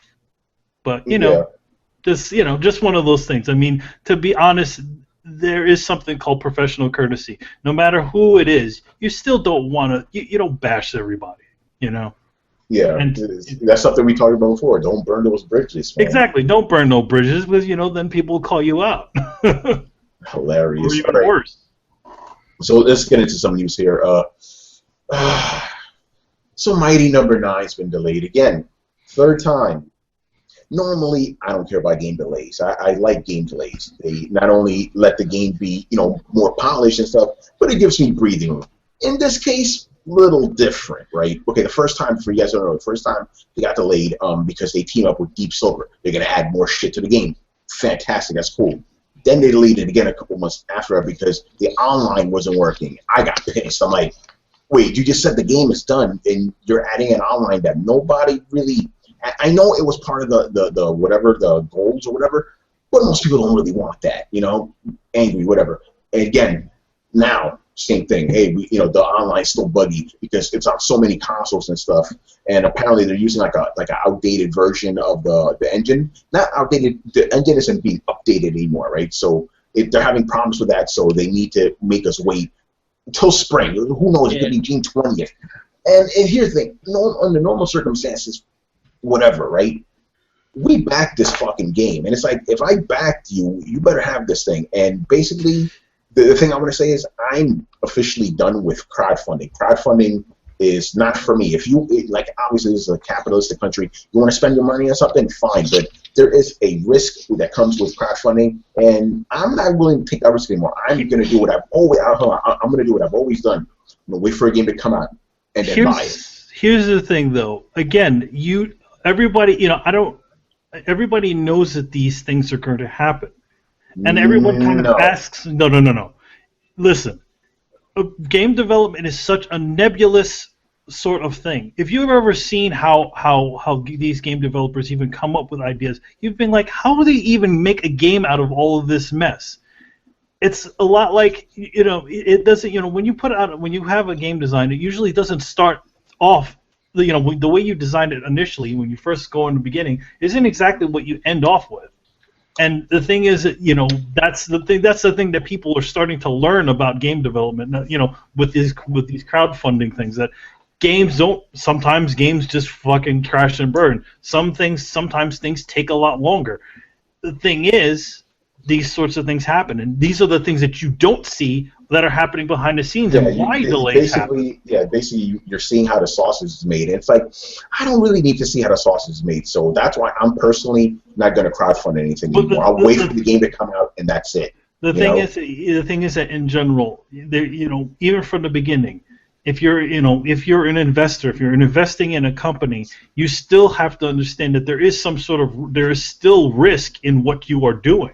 Yeah, but investors have all sorts of parachutes. Like big business investors, man, when they put in millions of dollars, they always have parachutes and way outs of their investment where they don't lose their entire investment. For us, I can understand partly why Tony's upset. Is like when we as a crowdfunder, when you invest in something and it flops or a guy bails or the project fails, like you lose all that money. Like if you put $500 in Mighty Number 9 or $1,000 or whatever, and let's say the game doesn't materialize, you're out that money. Like you're not getting it back, no matter if Kickstarter goes after them or what. Guys have cut and run. Like that's happened. Yeah. Like I've been saying this shit a year ago. None of you fuckers cared when it happened to DayZ. Y'all just care when it happened to Mega Man.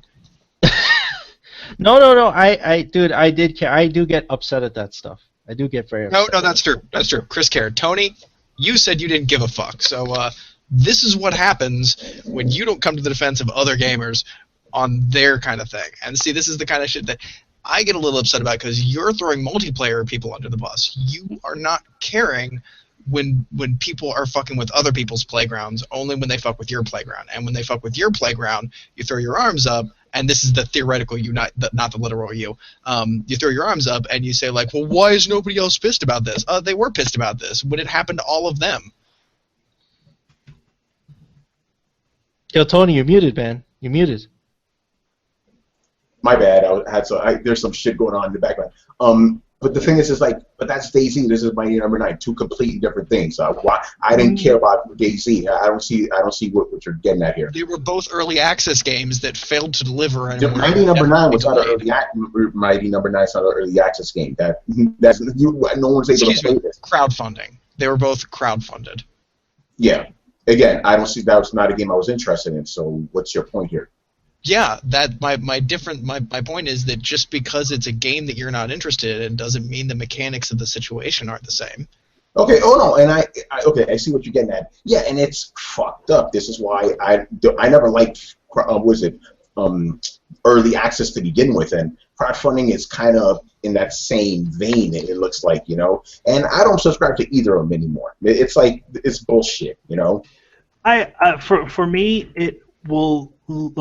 I usually would crowdfund things that have more of a product available, like Mike Plug, had who's a famous comic book artist, has a book, and the book is done. It's just they're making it. What's up there, Tony? Oh, I don't think we recorded anything. Wait, what? It says we're live. Yeah, it does, but when you go to the actual thing, it says this event will start momentarily. Ruh-roh. Uh-oh. Wait, did YouTube fuck it up? I think YouTube fucked something up. Wait. But it's weird. It's because it says we're live. I don't understand it.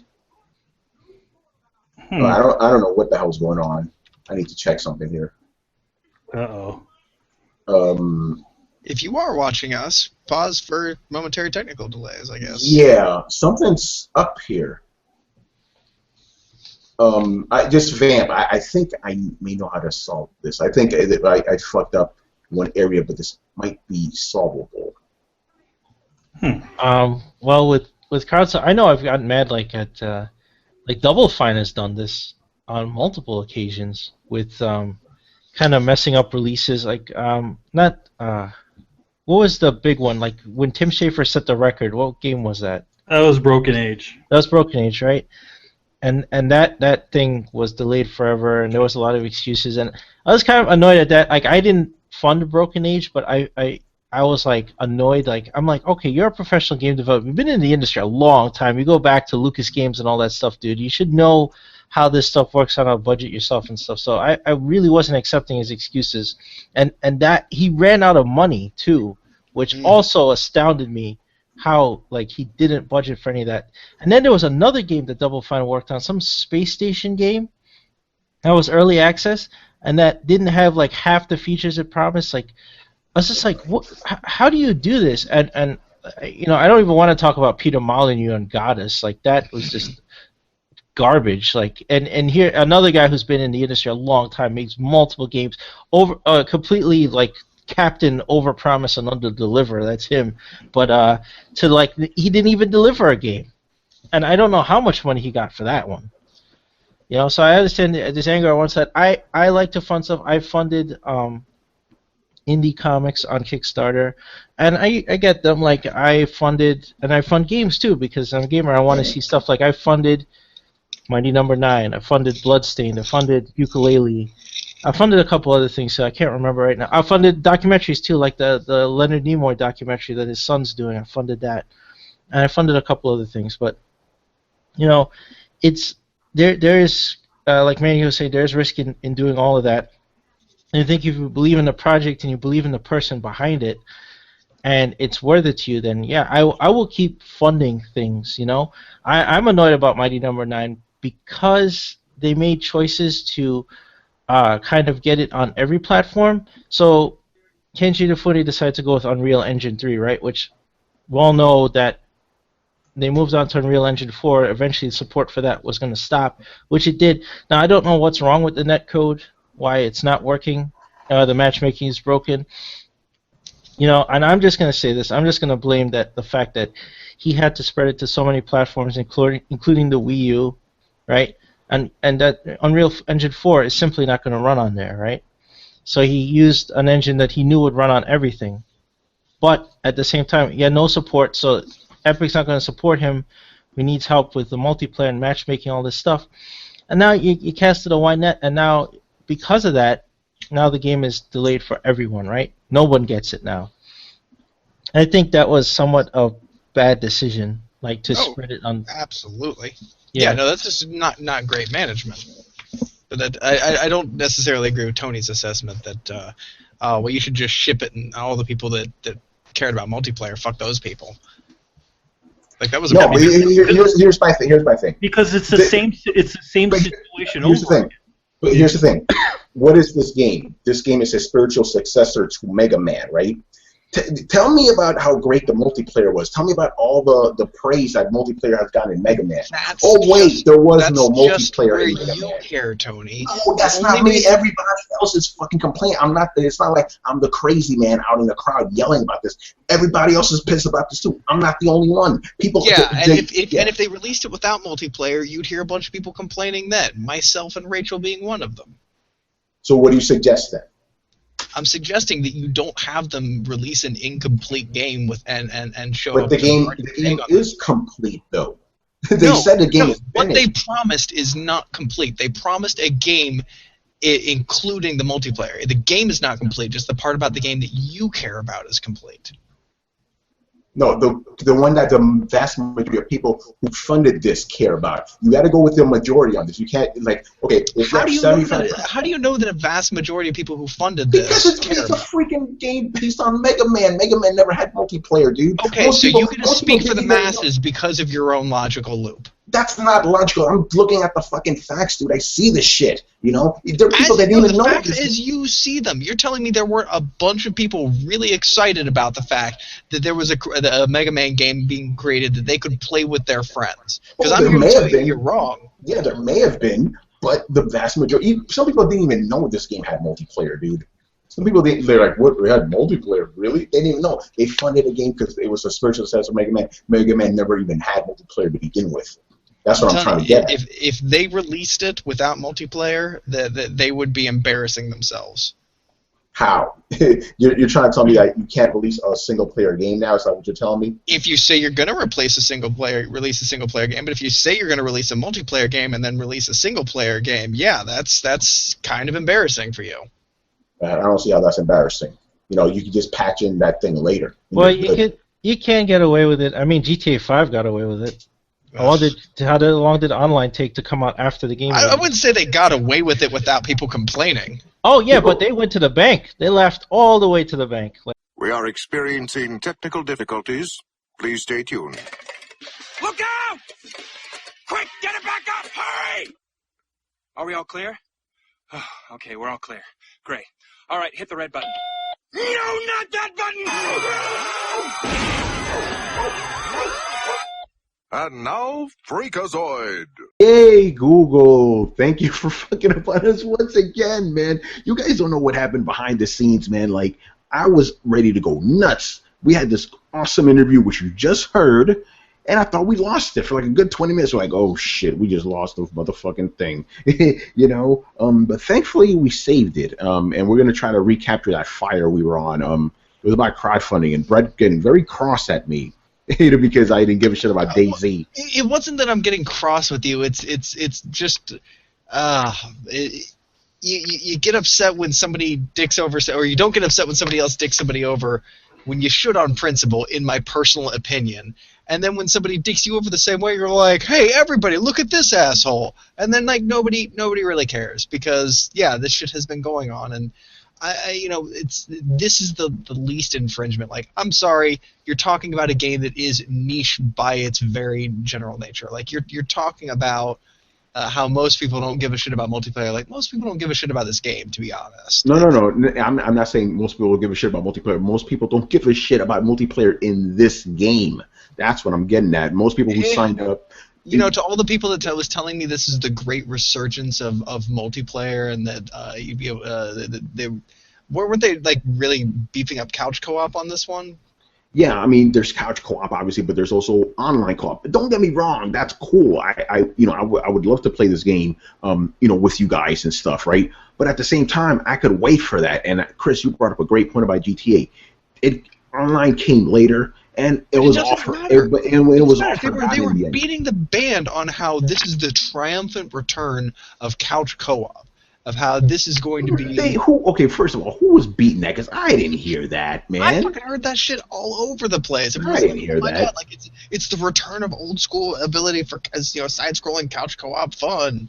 Like, I know a lot of people were super excited about that shit. I guess we were hearing two different sides because I didn't hear any of that. Like I said, the guys on my side didn't even know this game had any multiplayer. It's like, well, it's a Mega Man game. How the fuck could they have multiplayer in it? Then I've explained to them how you can have multiplayer in it. It's like, yeah, dude, because they have other characters in the game you can play with them. Like, okay, I didn't know that. Dave, like, I didn't sign up for that. Like, cool. But yeah, very interesting. I guess we talk to different people. But my thing is, again. My whole thing is like I'm done with this crowdsourcing stuff, man. Like, if you want to do it, more power to you. I was foolish of me to not realize there was a risk, and there is a risk. So if you're willing to take that risk, go for it. The thing is when I have done the little crowdsourcing things, I usually know that I also try not to choose crazy tiers, but at the same time as I also say to myself, okay, this is me having faith that something might happen, but there is a good chance that it may not happen. Yeah, and that's a great way of going into it. That's something I failed to see. My thing was like, okay, this thing just got funded. When I jumped into it, it wasn't until they announced a PlayStation 3 version of the game, right? And then a week after that, they announced a PS4. I'm like, oh, cool, bump it up to that. But I had invested in it when it was already, in my eyes, secured. So, but again, I'm not really... So you could say that somebody who originally funded this game before it was available on PS3 could say that you are ruining it by insisting that it be released on PS3. I didn't insist. I didn't insist. I waited for it to be. Well, yeah, but you bought it for the fact that it was on PS3. So somebody, another Tony who plays this who plays on PC in another universe could say that you're the one ruining the game because you wouldn't just allow him to release it on PC. You had to dumb it down in order to stand on console. That's a retarded argument. It's like, if it gets funded within the space 30 days, right? What the fuck? I didn't hold you up at all. That's a retarded argument. Well, it could be said that they would be putting it on the same engine if they weren't trying to release it for all the consoles. Yeah, that's also true, but again, they're trying to make their money. Remember, this isn't just on PC and fucking... It's like complaining, oh, they have it on mobile too. I don't care if it's on mobile, as long as it's on a system that, I can play. Don't really give a shit if it's on mobile or PC or whatever, And let's just be honest, the game was coming to consoles anyway, because who the fuck is just going to play it on PC? Now, a game like this, you want it on a console, That's how I see it. But again, I'm just done with crowdfunding. You want to do it, fine. I'm done with that shit. I think you have to be very with anything, like especially with crowdfunding, you have to be very cautious about what you decide to invest in. What you invested in was the idea of a new Mega Man game, or Kenji Inafune game. I'm still, to be honest, I don't actually mind that there's a delay at all. To be honest, because I'm here's the thing. I'm like, I know what you're saying. Here's the thing. In general, I'm not mad for the delay. I'm mad for the reason for the delay. The game is done. It's like, hey, your pizza's done, but hold on a second. I didn't draw the figure on the cover. It's like, I don't care about that. Just give me the fuck. It's like Dragon Ball Z. Remember, Bulma's father built the spaceship for Goku. He's like, is it ready? Oh no, it's not ready yet because the radio's not done. It's like, the fucking thing is ready. Just launch it. That's your analogy. A closer analogy would be the pizza's done, but they haven't put the toppings on. And you said, well, I want a cheese pizza anyway, so it's done as far as I'm concerned. But to a bunch of other people who want more than cheese pizza, who paid for fucking pepperoni on their pizza, it's not done. Oh, no, I know what you're saying, but if those people aren't, like, the vast majority, then you guys can have to wait for your top. In a game? How has it ever worked that there, besides GTA and being publicly ridiculed for a ridiculous amount of time, like, how has it ever worked that they've been able to, like, well, I'll tell you what, here's the first half of the game. We're going to go ahead and get back to you with the second half. But it's not like that, dude. We made fun of Broken Age for the exact same thing, and now you're advocating it just because you want the game. Brett, it's not like that. Broken Age split the narrative. This isn't split narrative. The actual real game is done. This ancillary thing is not done, so it's holding up the rest of it. What you define as real game and ancillary. And then again, it was part of the original Kickstarter campaign. It's not something that they added later on. It was something that was already in the list of things. Yes, so I understand. Officially, that is still goes on that same argument that they're not delivering what they promised. Yeah, I agree. But again, the vast majority of people didn't even know this game had multiplayer. They thought, hey, this is Mega Man. But just Mega because Man never had it. Because they weren't paying attention to the list of the big list of things that were going to be included in the game doesn't mean that's still besides the fact that there's a feature that would be missing on the final release. Yeah, a feature that most people didn't even ask for. Tony, here's the thing I want to challenge you on. You are talking for quote-unquote a vast majority of gamers. Yeah. You have absolutely no concrete evidence except the logical loop that Mega Man didn't have multiplayer, so therefore nobody who's supporting this game cares about the fact that this has multiplayer. That is not a logical thought pattern, and even if it were, it doesn't allow you the authority to speak quote-unquote for a majority of gamers. I'm not speaking for a majority of. I'm telling you what I've seen.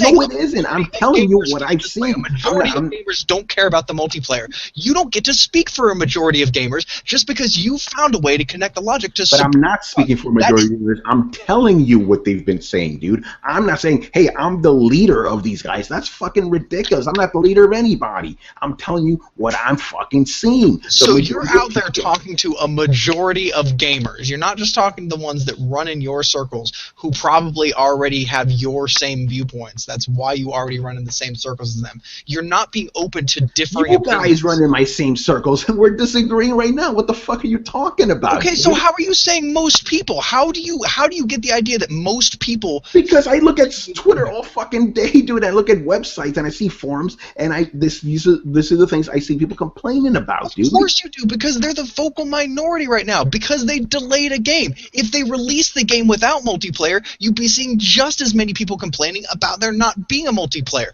But because they're waiting to release the things on multiplayer, those people are being quiet. The people not offended tend to be quiet. That's my point. Nah, I disagree with that, dude. It's like you disagree with that because it doesn't follow your point of view. That's my point. Like, you are not being, and that's my problem in this my whole thing. Like, you are not being open to differing points of views, especially. How am I not open to it? I acknowledge it. Okay, you guys want multiplayer. Great. That's not really what I'm seeing from more other people. It's like, if you have 4 guys in the room, 3 of them don't care for the multiplayer. There's 1 guy that wants it. I'm not saying that guy doesn't exist. Again, it is still a feature that was established, and and for most of the time, whenever certain games don't have features that they have established, they get through the ringer. It's besides the points that if certain people don't care about it. It's a feature that was already been established in a game that was going to be coming out. Yeah, and I guarantee you, if it came out without multiplayer, yes, there would be some outcry, but most people would just be like, okay, whatever, you're gonna toss it in later anyway, and it would all be forgotten anyway, just like GTA anyway. You know? I don't think it would be forgotten. First of all, GTA didn't just get forgotten. We're still talking about it. We're still making fun of it, and they have never really monetized. They never monetized GTA Online? Don't you think that if they had delivered when they said that they were going to deliver, we'd be actually buying DLCs by now instead of? So you're saying they're not covering, charging us because they fucked up? Is that what you're saying? Because they delayed it for 2 weeks? Yep. I'm saying because they not because they delayed it for 2 weeks, because they delayed it for ridiculous. I forget, it was like a year before GTA Online finally came out, and at that point, GTA Online was like 2 weeks later. What are you talking about, man? Oh no, I'm thinking of Heist. Heist. Heist came a year later. I'm talking about GTA Online. The Heist that they promised us at launch. Yeah, they fucked up on that one. They did fuck up on that, and look, they never managed to monetize GTA Online. Yeah. No, they put in shark cards in there, man. But that they made the grind so obnoxious that you people who want all the fancy stuff that they added with each DLC, you need to buy a shark card in order to get like the next car, the next weapon, or whatever, or grind incessantly to get it. Yeah, that's fair. All right, let's move on because we're going in circles here. All right, next up. No, man, you're going in circles. All right, no, because some of the fans are like, hey, when you guys, can you wrap it up when you start saying the same shit over and over again? So let's do that because we're not going to come to a consensus here. All right, next up, Quantum Break may be coming to PC. This caused some controversy over the week and stuff because basically some Brazilian website listed it, the PC version of the game, and everybody was up in arms. The funniest thing was the Xbox guys. They were the most vocal of all. They were pissed.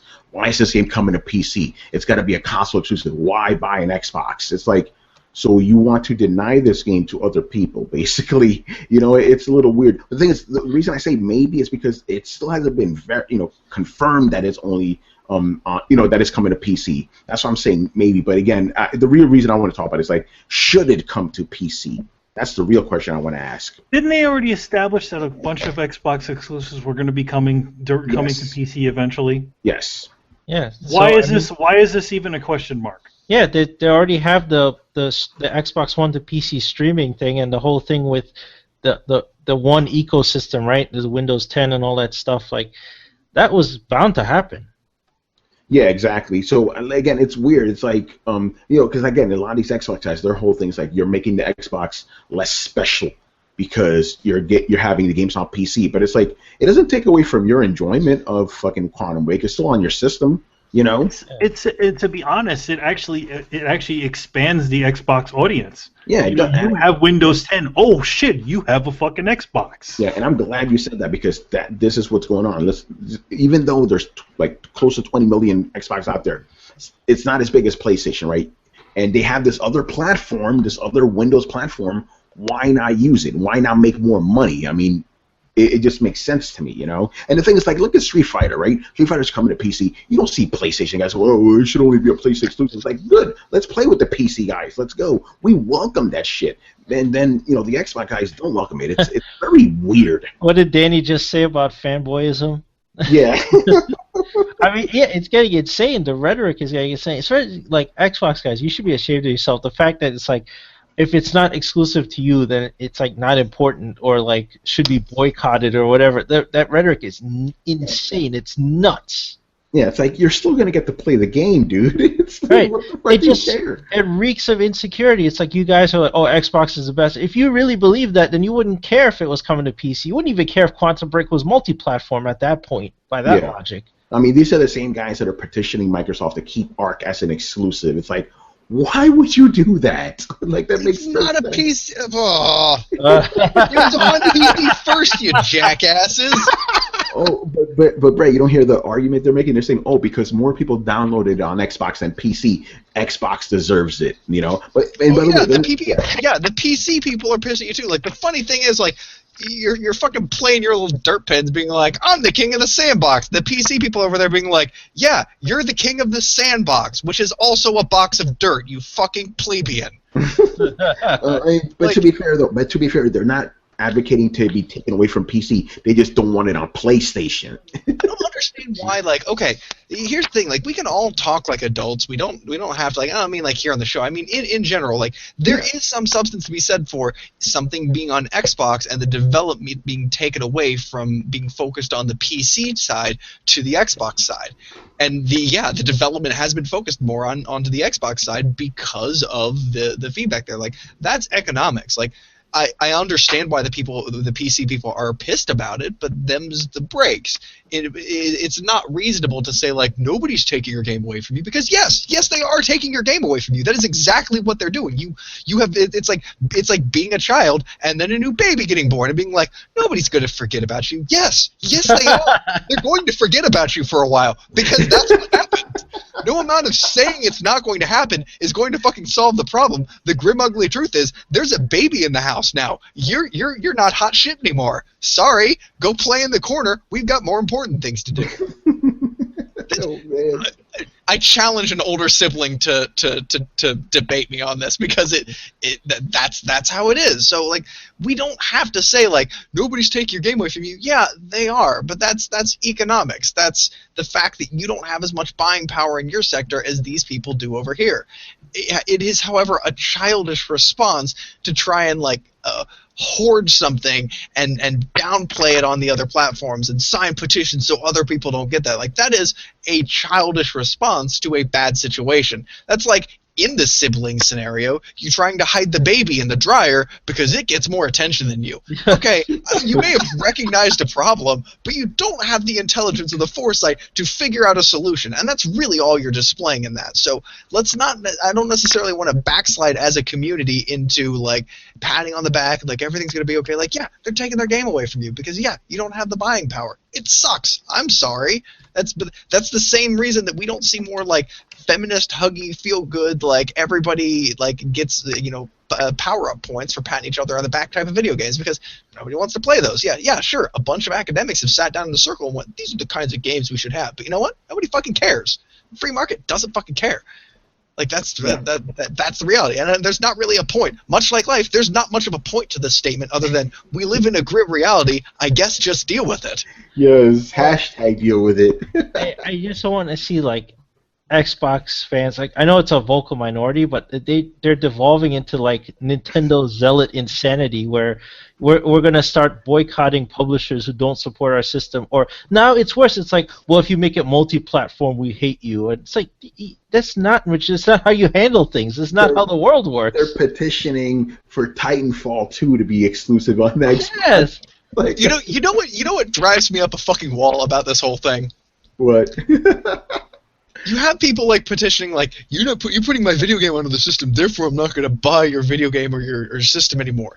You have that caliber of people, yet somehow Nintendo says that it literally hates you, and everybody still loves them. Some people. I mean, some people do, but I mean, it's the same mentality where they're like, "Oh, Ubisoft isn't making games for us. You should boycott them." It's like, no, I'm fine, dude. I can play Ubisoft games whenever I want. Like, I'm not boycotting. Oh, you have a problem because they don't support your system.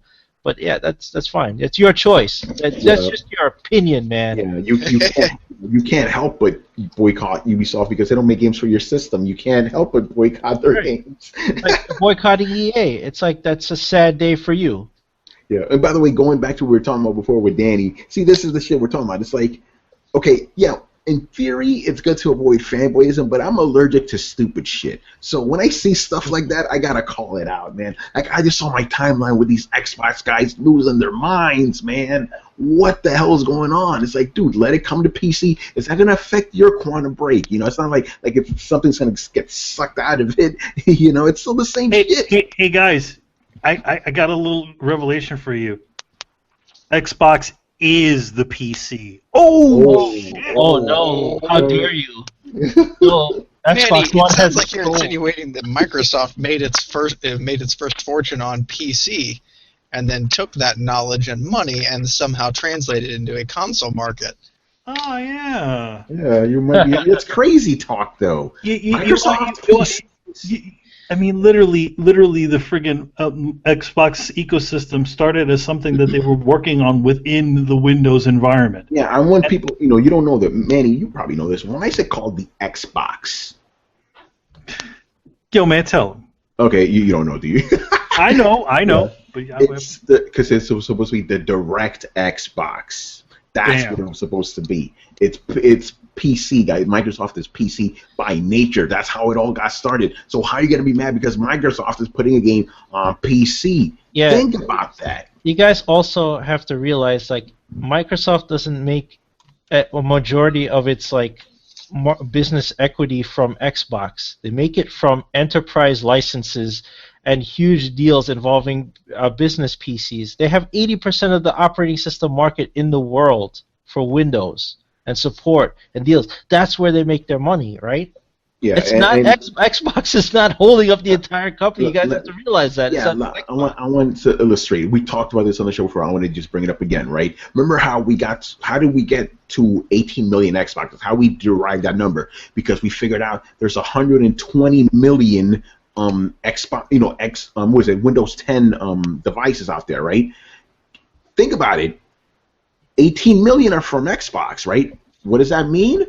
The other 110 million are from fucking PCs. Come on, people. But you're right, Chris. A lot of these dudes, they think all Microsoft is writing on Xbox. Like, that is their main bread and butter. No, it isn't. That's just a side thing. They aren't Sony.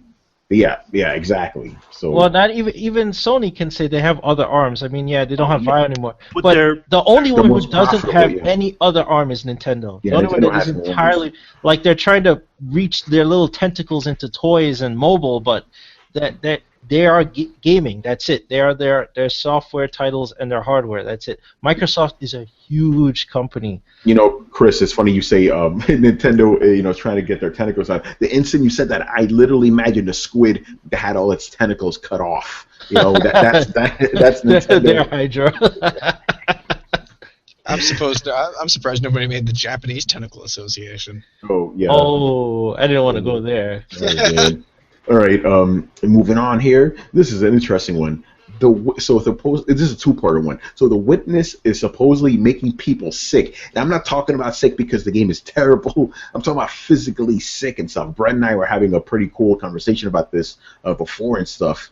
But yeah, by the way, just before the show, because I do this for you guys, I played the witness myself. Nothing. I was fine. No sickness. It's a very weird game. I don't understand what kind of game it is. It seems to be an open world puzzle game. Okay, I don't know. It's very pretty though. It's missed. Does it have a lot of fast motion or something, or flashing lights? Or it is slow as shit, and it's just very colorful. That's what it is. I said it might have been all the colors. That the saturation of the colors might be causing some sort of, or the blending of certain colors together might be causing people to get sick.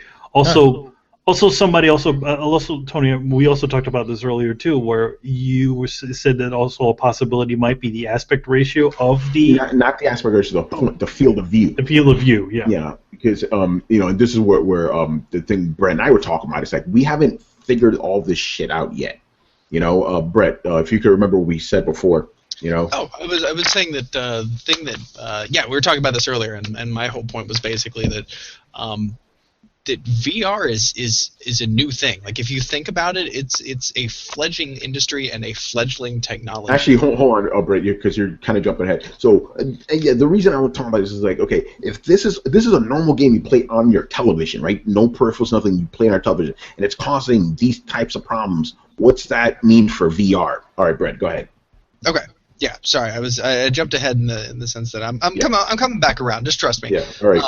So VR is a fledgling industry and a fledgling technology, and what that means is we're just starting to figure out how our eyes and how our brain interact with our environment, especially when disassociated from the whole idea of inner ear.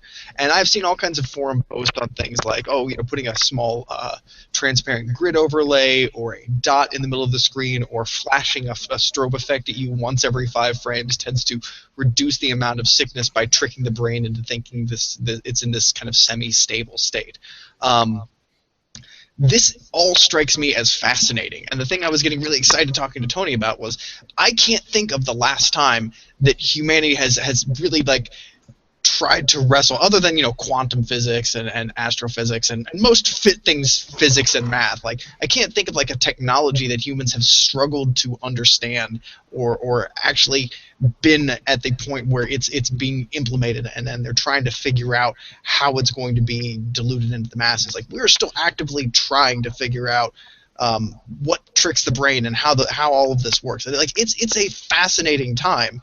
And the fact that we're kind of tapping into this in other games right now is just proof of how young this whole idea of digital media interaction kind of is and our approach to it. And I was just telling Tony, like, I'm super excited to find out all of the things that they hack and rig up from, how the human eye works and how the human brain / human eye works. And that they're going to figure out ways to connect things in a sense that makes everything feel super realistic, and I can't wait till they hack the brain, basically.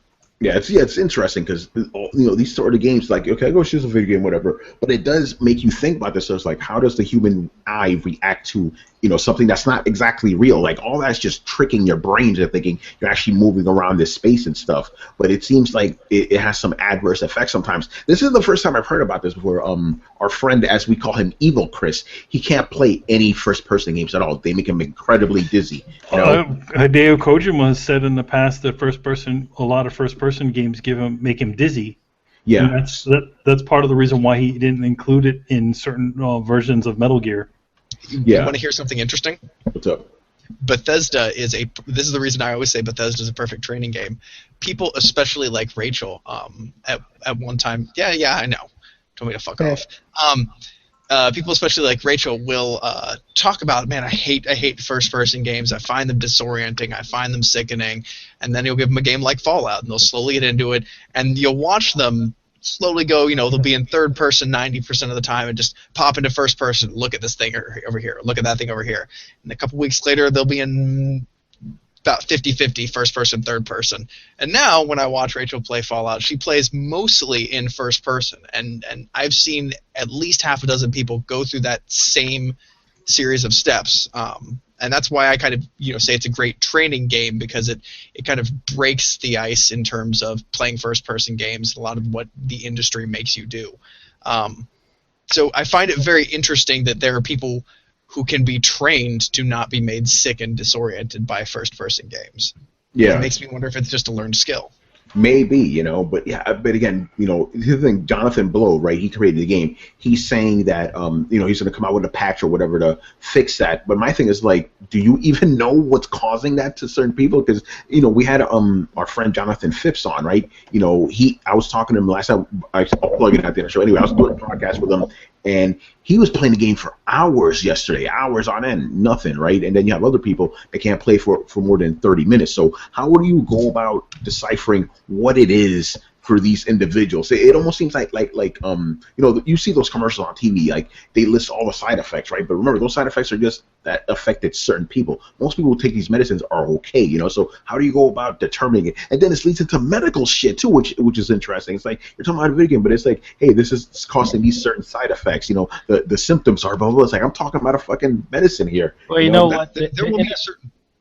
Go ahead, Chris. Yeah, the innovation is outpacing the research of the effects. Like one day, some university like Johns Hopkins or something is going to take the Oculus and put probes on somebody's head and feed them a bunch of colors and stuff and figure out what is happening right now that Jonathan Blow has figured out by accident. It's going to be in a research paper in the American Medical Association 3 years down the road. But that's the thing, we're just innovating so fast that like medicine and stuff, we don't know. We don't really understand the brain and how things are affected, especially with different people. So we don't know what's going to cause this type of thing. They're going to figure it out later, but it's like VR is here now, and then somebody's going to figure it out in a few years down the road and get a big grant to go research why video games are causing people to get sick. Yeah, exactly. But like I said, then we use the consumer version of a product to study the effects already being done on consumers. Right, exactly. Like 60 years down the road, we'll find out like, oh, having a higher impulse, like, or having a higher amount of information to your eyes and your ears than you actually get to your inner ear or your balance. After 60 years of playing Oculus, turns out you turn into a weeble wobble and can't walk down the street without fucking falling over. Yeah, it's all interesting. Then the other thing I want to talk about, The Witness. Oh man, again, I know fanboys, man. Okay, so the game is supposedly 900p, right? On the PS4. Xbox guys had a field day with this. Oh, look at this ugly game, 900p. Sony sucks. They're the PS4 isn't powerful. It's a piece of crap. Pretty ironic considering a lot of games on Xbox One are 900p. So it's like, guys, what the fuck is wrong with you? It doesn't matter. You're playing on a console. You're playing on a console like I'm sorry. Like, I'll tell you what, how about I go play my games in my 1600p monitor and you go fuck right off down the street? Like, you want to come walking in like you got big britches, like you're Mr. Big Video Game with your awesome fucking graphics and your made-up fucking specs. It doesn't fucking matter when you put it next to any PC. You want to talk about graphics? Let's talk about the $2,000 PC that Tony just bought and are leaving all of you in the fucking dust. He can play 4 Xbox games at higher resolution than you can your one. So he could probably play Quantum Break at a higher resolution. I'm going to tell you this right now. Comes out on PC. I told this to Brett. I'll tell you guys publicly. When I got my computer and stuff, the guy asked me, "Hey, what do you play on?" And I was like, "Yeah, I got a PS4, Xbox One." This dude laughed. He's like, "This thing shits on both of those." Yeah. Like, so, yeah. There's no problem actively comparing the differences between the two because that's science. Like, here's a difference between this beetle and that beetle. Like, that's just talking numbers and talking shop. You just don't get too wrapped up in it. The second you get all fucking high and mighty, like, that's, to people with real graphics processing, that's like walking onto a playground and watching 2 6-year-olds being like, "Oh, I'm super strong because I can lift 10 whole pounds." You're like, "Oh, that's cute." They think they're important. Cool story, bro. But my thing is, like, listen, guys, your console is mostly 900p gaming. Why the fuck are you making fun of these other guys? And then the other ironic thing is these guys have been going, "Hey, resolution doesn't matter. Resolution doesn't matter." But now it suddenly matters. You know why it matters? Because they could use it as ammo in their stupid little bullshit console war. They rendered this game higher than 900p on their console? Dude, who the hell knows? It was not on their console. That's the other reason they're hating, because it's a PlayStation exclusive. Yeah. No, that's my point. But let's imagine for a second that even if it were on their console, do you think you could render it at 1200? Like, do you think 1280 is an option for the Xbox and not on the PlayStation? Yeah. I don't really understand the source of your boasting other than, like, that seems like a really poor kid making fun of a poor kid for having off-brand sneakers. Yeah. You're wearing bags on your feet, bro. Yeah, it's like, oh man. And then again, what I find funny about the whole thing is, here's the other part. They're like, "Oh, but they're always making fun of us for having 900p games. We're just trying to throw it back at them." Really? Again, like, how mature are you? You're grown men. I'm pretty sure most of you have hair on your nuts, and you're still going on with this shit. And I'm going to tell you guys something else. Remember, I've been playing The Witness. Maybe it's 900p. I didn't notice a fucking difference. It looked nice. Who the fuck cares? I haven't seen you playing a lot of Banner Saga lately. What's the resolution on Banner Saga? Oh, it's 1080p.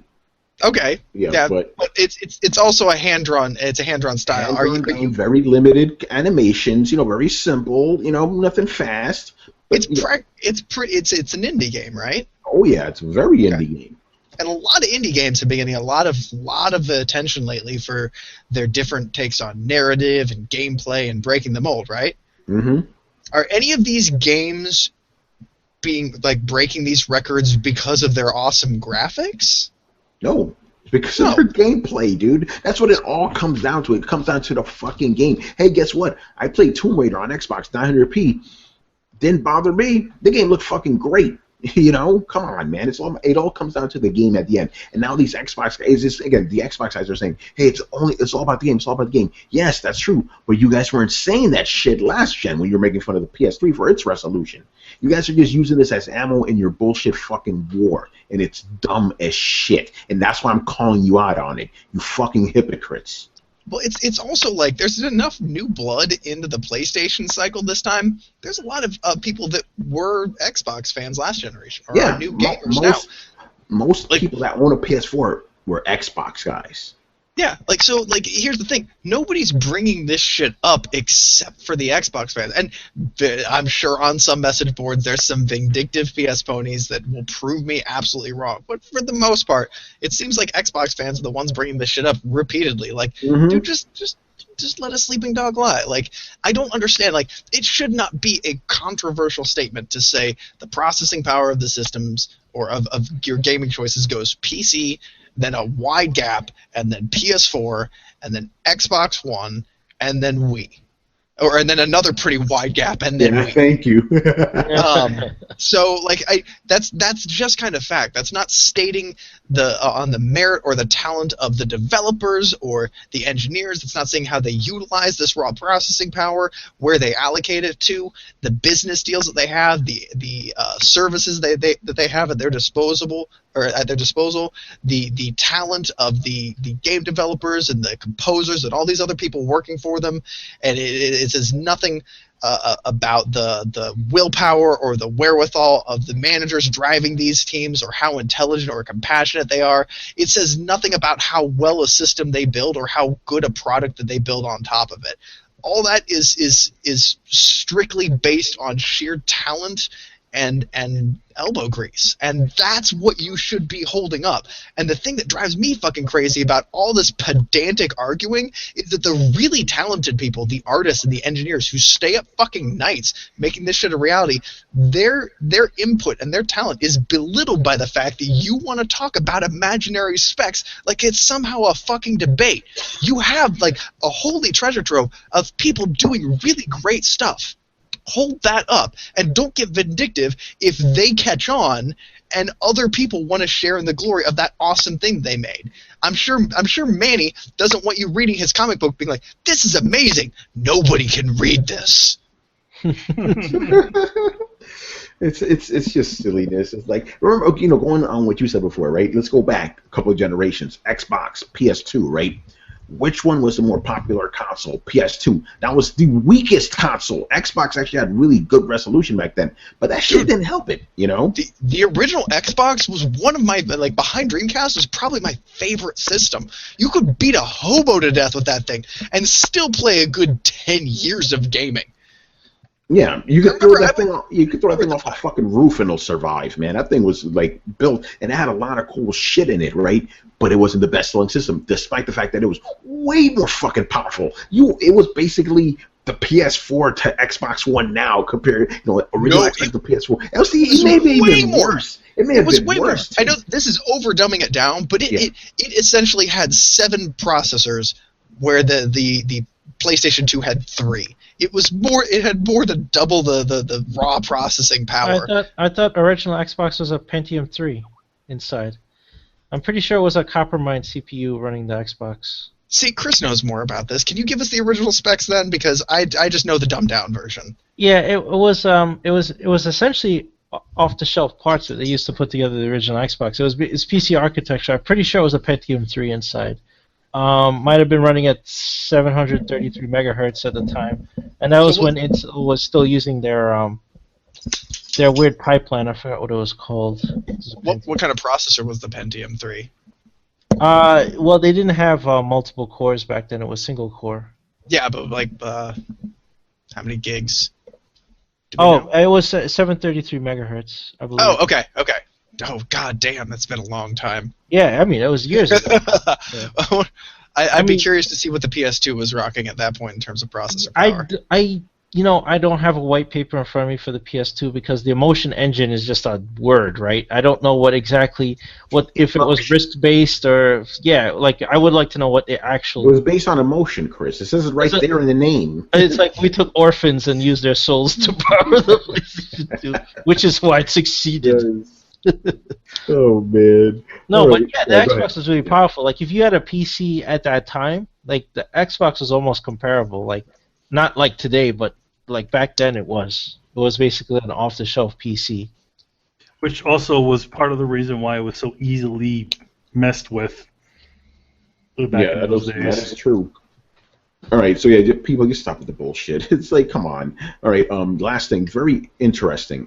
So EA is actually skipping E3 this year. Well, not in that sort of sense. Yeah, exactly. But, you know, they're skipping in the sense that they're not going to be having a booth, right? But just down the block from the convention center, they're going to be having a fan thing. They're going to be having a fan event. 3 days, I believe, and they're actually going to hold the press conference on Sunday. EA always had it with the other guys on Monday. They're going to have it on Sunday now, which means I have to fucking go to this horrible Los Angeles a day earlier. You know, by the way, I need to brag. I got tickets to go to LA for $400 there and back, nonstop. Fucking awesome. Just had to throw it out there. But okay, on the one hand, I see this two ways, right? As a fan, this is pretty cool, right? Bring it to the people, right? Give all this shit to the people. Fantastic, great. As a press guy, I'm like, fuck, I gotta wait through all these idiots that can play these games. Last year was terrible with all these fans and stuff, you know. But I'm hopeful that E3 will find a good balance between, hey, let the press do their thing, let the fans do their thing, because bringing E3 to the fans is a good thing, but it kind of interferes with my work, trying to get you guys content, you know. But, you know, just looking at it objectively, this is actually a pretty cool thing, you know. They have their own convention showing. Hold on, my mind just exploded right now. But not gonna happen this year, right? Maybe next year. Imagine if you're a fan, right? You're in LA, and you get to play something like Mass Effect. For anybody else, holy shit, that's pretty cool, you know, like, yeah. So what do you guys think about all this? You know, do you think more companies are going to start doing this? It's like, hey, let's take our shit away from the actual convention center and just have it close to the convention center and let the fans come in, you know? Actually, you know, I just thought about it. That might actually ease the congestion up. You know, well, like, hey, it just means that now there won't be a giant EA booth in the middle of a call anymore. Yeah, Activision's all on their own now, because remember it was Activision, Bethesda, and then I wonder who's going to go there. You know, very interesting. It just means that Activision can have a bigger booth. Yeah. See, the thing is, sorry, go ahead. The thing is that they're, you know, another company did the same thing.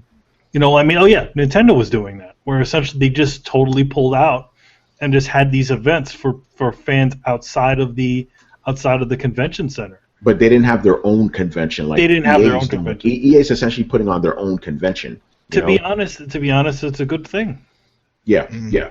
Because why? You know, again, therein lies the biggest issue with E3, is that it's all closed doors. It's all.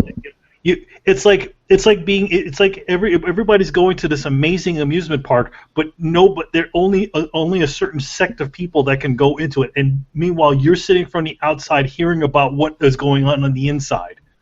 Yeah, you mean it's talking about the fans and stuff, right? Exactly. Yeah. It's a total friggin' tease. I mean, you have all these amazing, cool-looking things, and it's like nobody can actually experience it except for a bunch of media guys. Yeah, well, I mean, that's not even talking about the media segregation too, because exactly, just because you're media doesn't mean you're going to see everything. Yeah, exactly. So I mean, to be honest, that firsthand. To be honest, you know, I think it's a fine thing. I think, to be honest, I think they should just open the convention to everybody, and instead of having to invite all the fans and stuff and media at the same time, you have your media day and then you have your fan day. And you know what? All those companies that spend those billions and millions of dollars on making their elaborate booths for a week, they could totally make their money back by selling merch. Yeah, I completely agree with that. Like I said, when I first heard this, I was like, because I'm just thinking as a media guy, I was pissed. I'm like, fuck, I got to fly to this bullshit city early. I got to go deal with all these fans. But then I'm like, dude, you're a fucking fan too. I'm like, yeah, that's EA having their own little their own convention, essentially. That's pretty fucking cool. Yeah, it's smart on their part too, because think about it, like if you're just starting, like Danny said, if you're just starting a YouTube channel, right, or a podcast, or whatever, that's cool. You don't have a chance of getting into E3, right, if you're just starting out. But you can absolutely go to this EA event, and guess what? EA now ingratiates you to invite you in. You're a media contact now because they don't give a shit, right? So you ingratiate more people to like you, right? EA has a problem with image, right? But this will definitely help them. Yeah, this helps them a lot, and it helps out a lot of people too, because they're going to get a lot of media coverage. Because there's a lot of small media that can't get into E3. It's not like so you have connections with, I know you, or we're part of the coalition or whatever. Like there's people who are just starting out that have no contacts, right? Yeah. Have no way into E3. But they could go to this. Yeah, think about it, this is like a gold mine for guys like that. Imagine if you're just starting out, right? You head over to that EA convention and you interview every fucking body. That's pretty good, and that that pretty much grows the industry, at least, like the enthusiasts and stuff, because, let's just be honest, the enthusiast guys are the ones that really should be kind of running shit. Guys that love this shit. Obviously you want to weed out the bullshit and stuff, but there's always going to be guys that rise up, and events like that, this is the shit Daniel Kaiser was telling us, remember, Manny? Events like that are good for guys like us because it helps us, stand out and get the same opportunities as everybody else. So yeah, it's a good thing. I kind of want more companies to do this, like keep it around LA and stuff, and just have these little mini events. It's cool, like, hey man, I'm gonna go check out EA, from 10 in the morning till 12. Now I'm gonna head over to Ubisoft convention. Now I'm gonna head over to this. That's pretty cool, open it up, and then us media guys aren't being left out. We still get our appointments and shit, So yeah, it's a win-win. So this is good stuff, And like you said, if you can't get into E3 like normally, you could still go to LA, and do this. Wink, wink, Manny. But yeah, good on you, EA. Maybe people will stop giving you shit now. Oh man. All right. So let's wrap it up. There's not really much to say here. I'm glad this show didn't fall apart. Holy shit. I was like, fuck, man. This was like our biggest interview, and this show is just gonna go down the drain, man. Whew. So obviously you want to thank Danny, being on and stuff, which is, great dude, Again, I like seeing him just relaxed and stuff, a lot of fun.